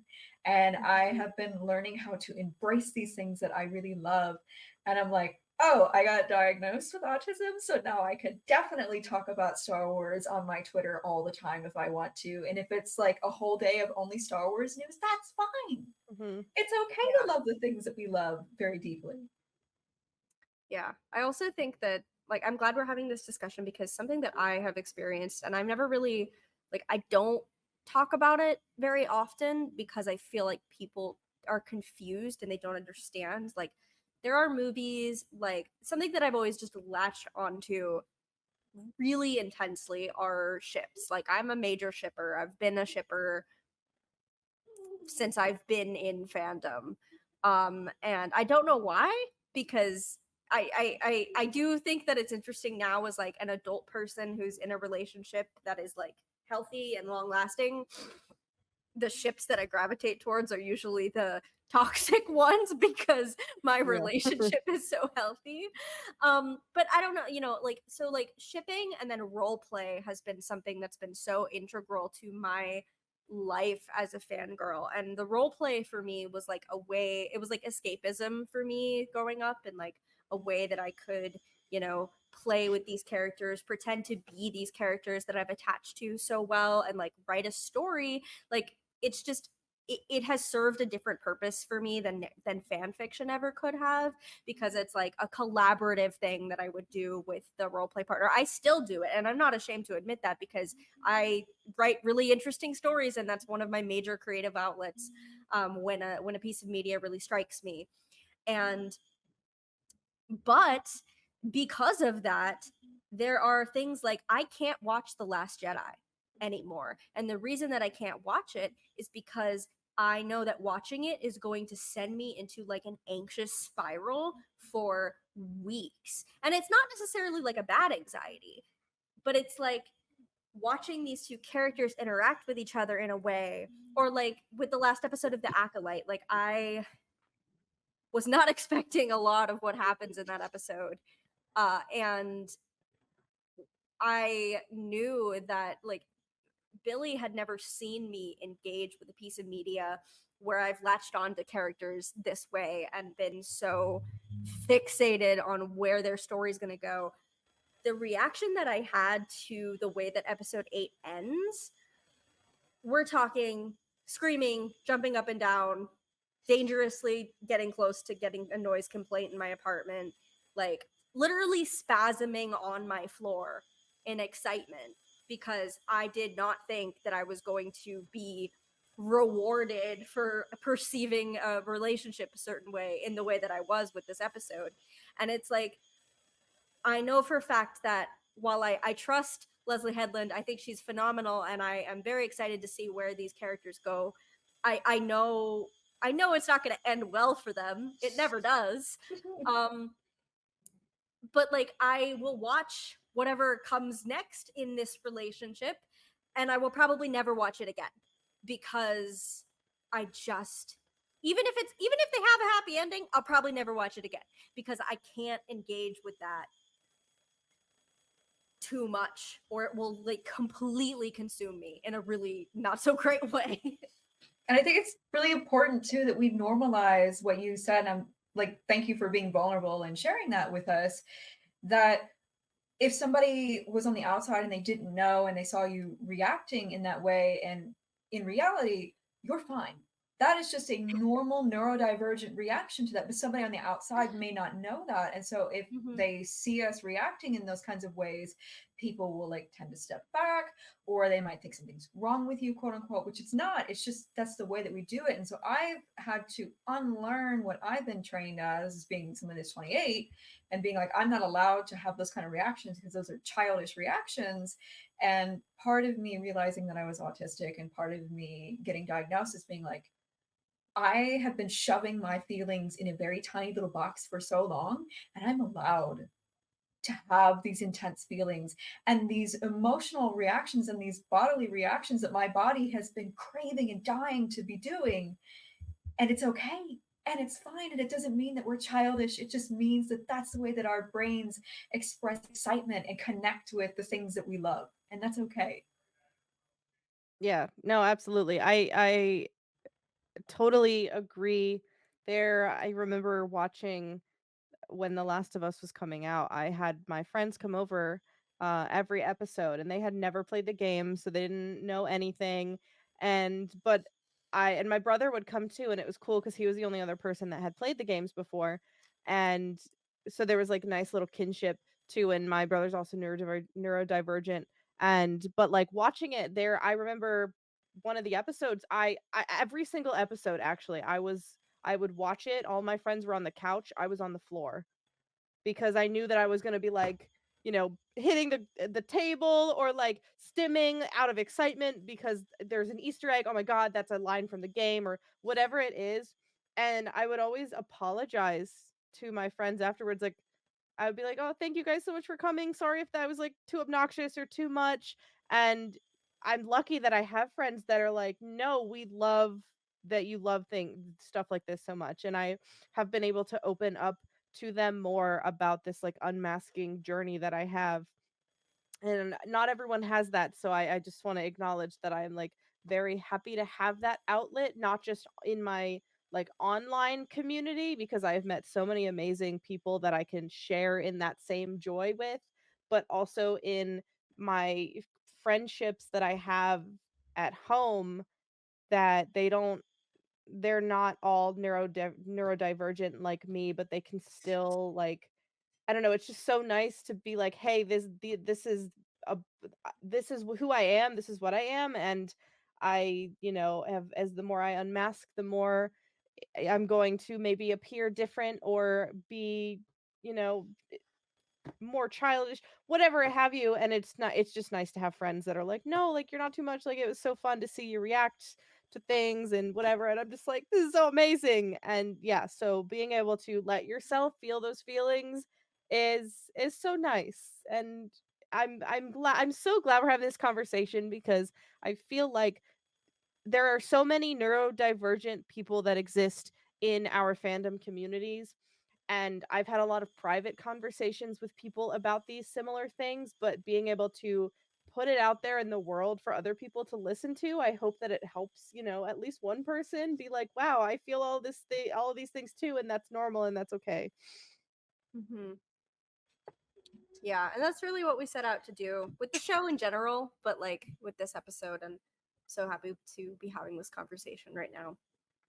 Because I think it helps too. Like we've talked a lot about how the research is so lacking, but like these conversations contribute to educating people, and I really hope that folks who are listening can yes, I want to speak to fellow neurodivergent people who have struggled with these things and who haven't felt seen or understood by other people.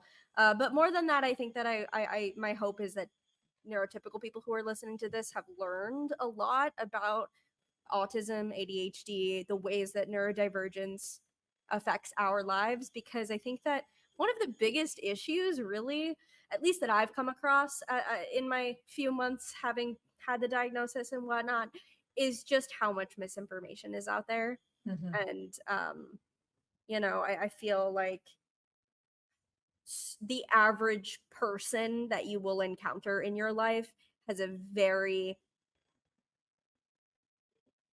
incorrect interpretation of what autism is because of how it's portrayed in TV shows and movies.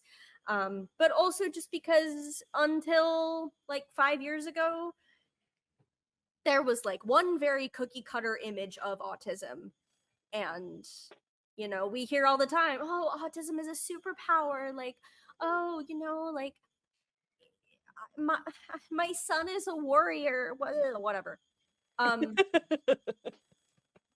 I'm not a that's warrior. I'm exhausted. dehumanizing. Yeah. That's dehumanizing language. It's infantilizing language, and it's really, really what's the word I'm looking for? It's just gross. It's gross, and it's very inaccurate. It's just not true. It's not.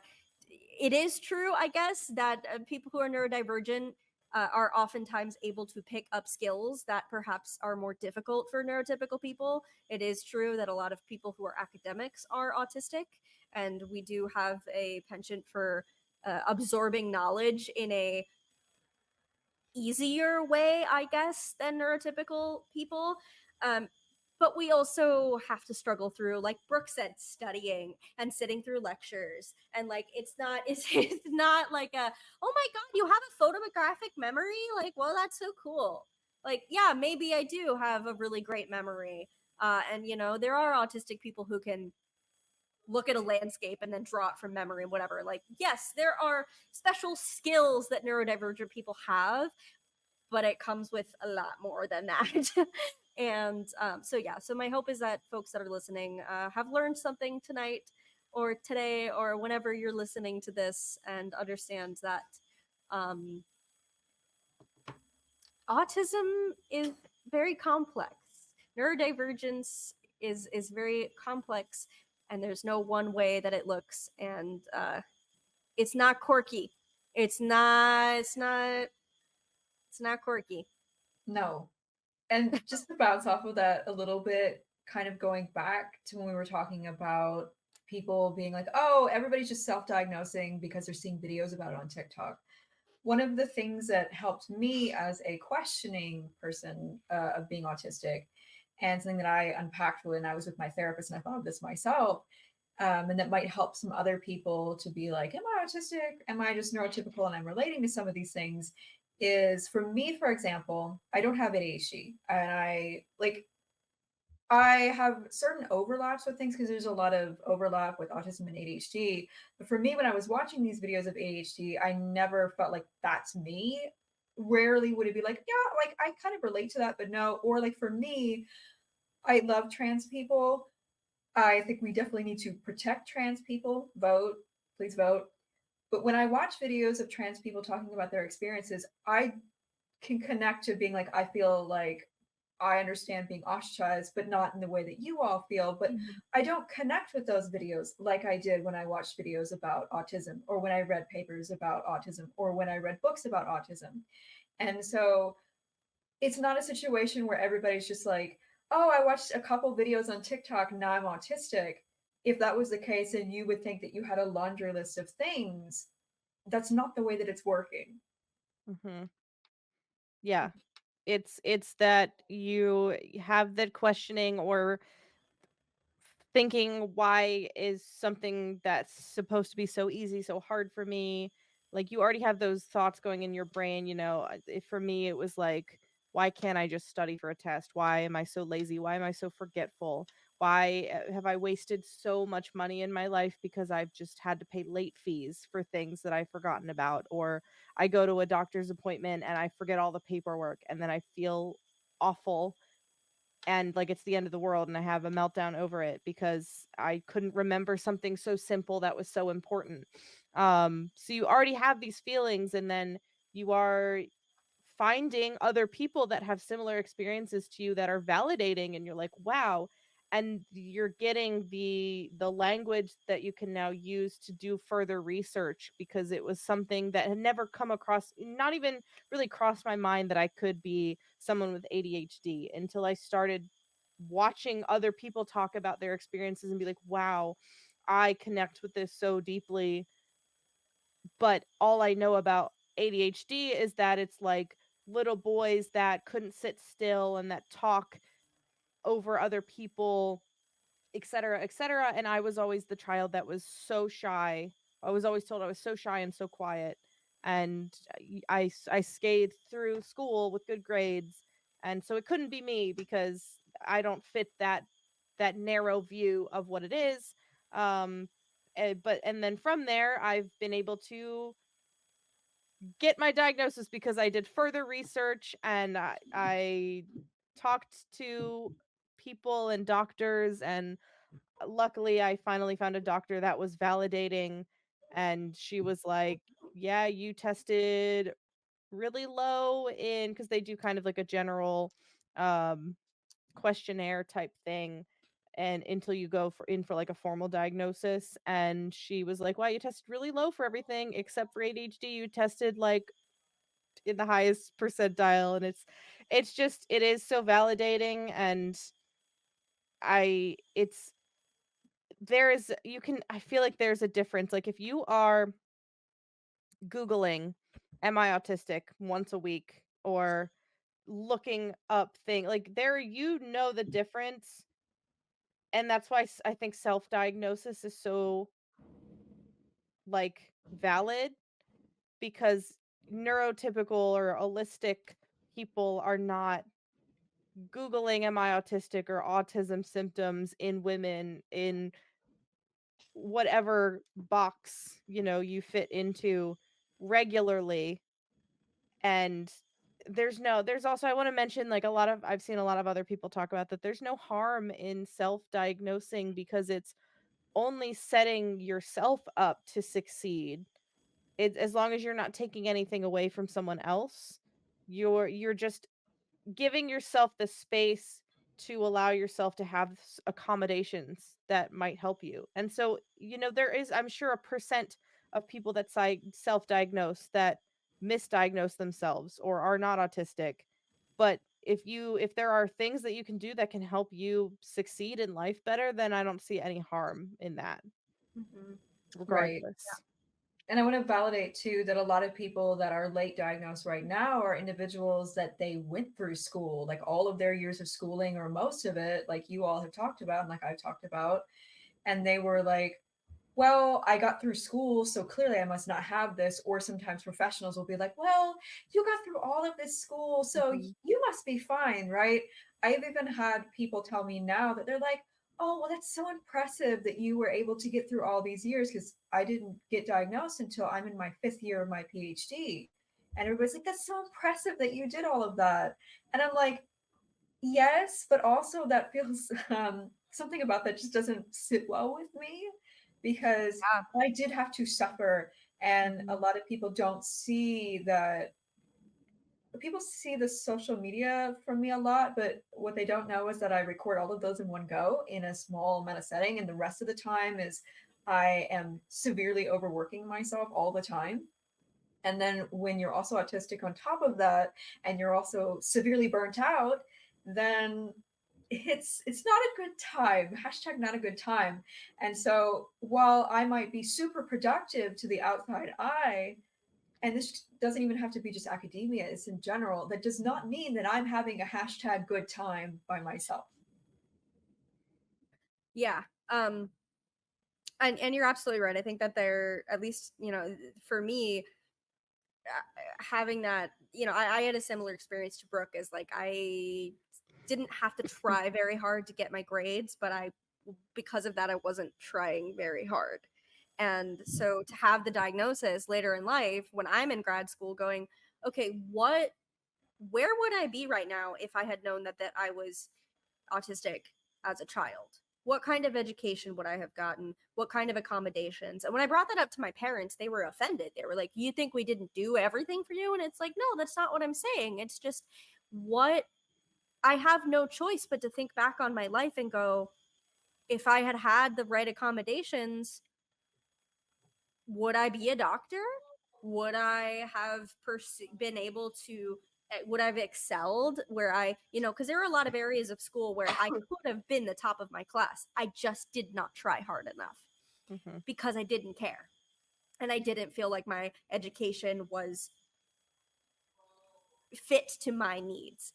And so what would that have looked like in a different world? And that's why I always say, like, my biggest issue with gifted education is not that it's gifted education, it's that it every child deserves to have personalized education, because if we were all playing to our strengths as children, we would all reach our full potential as adults. um and I only had that in elementary school, and then I lost that. So it's like, okay, yeah, I have to, there is it's like a little bit like bittersweet, like where would I be if, you know um but we have been chatting for 2.5 hours. This is our longest episode to date, I think. Even longer than our Yeah. shipping episode, which I didn't think we could beat.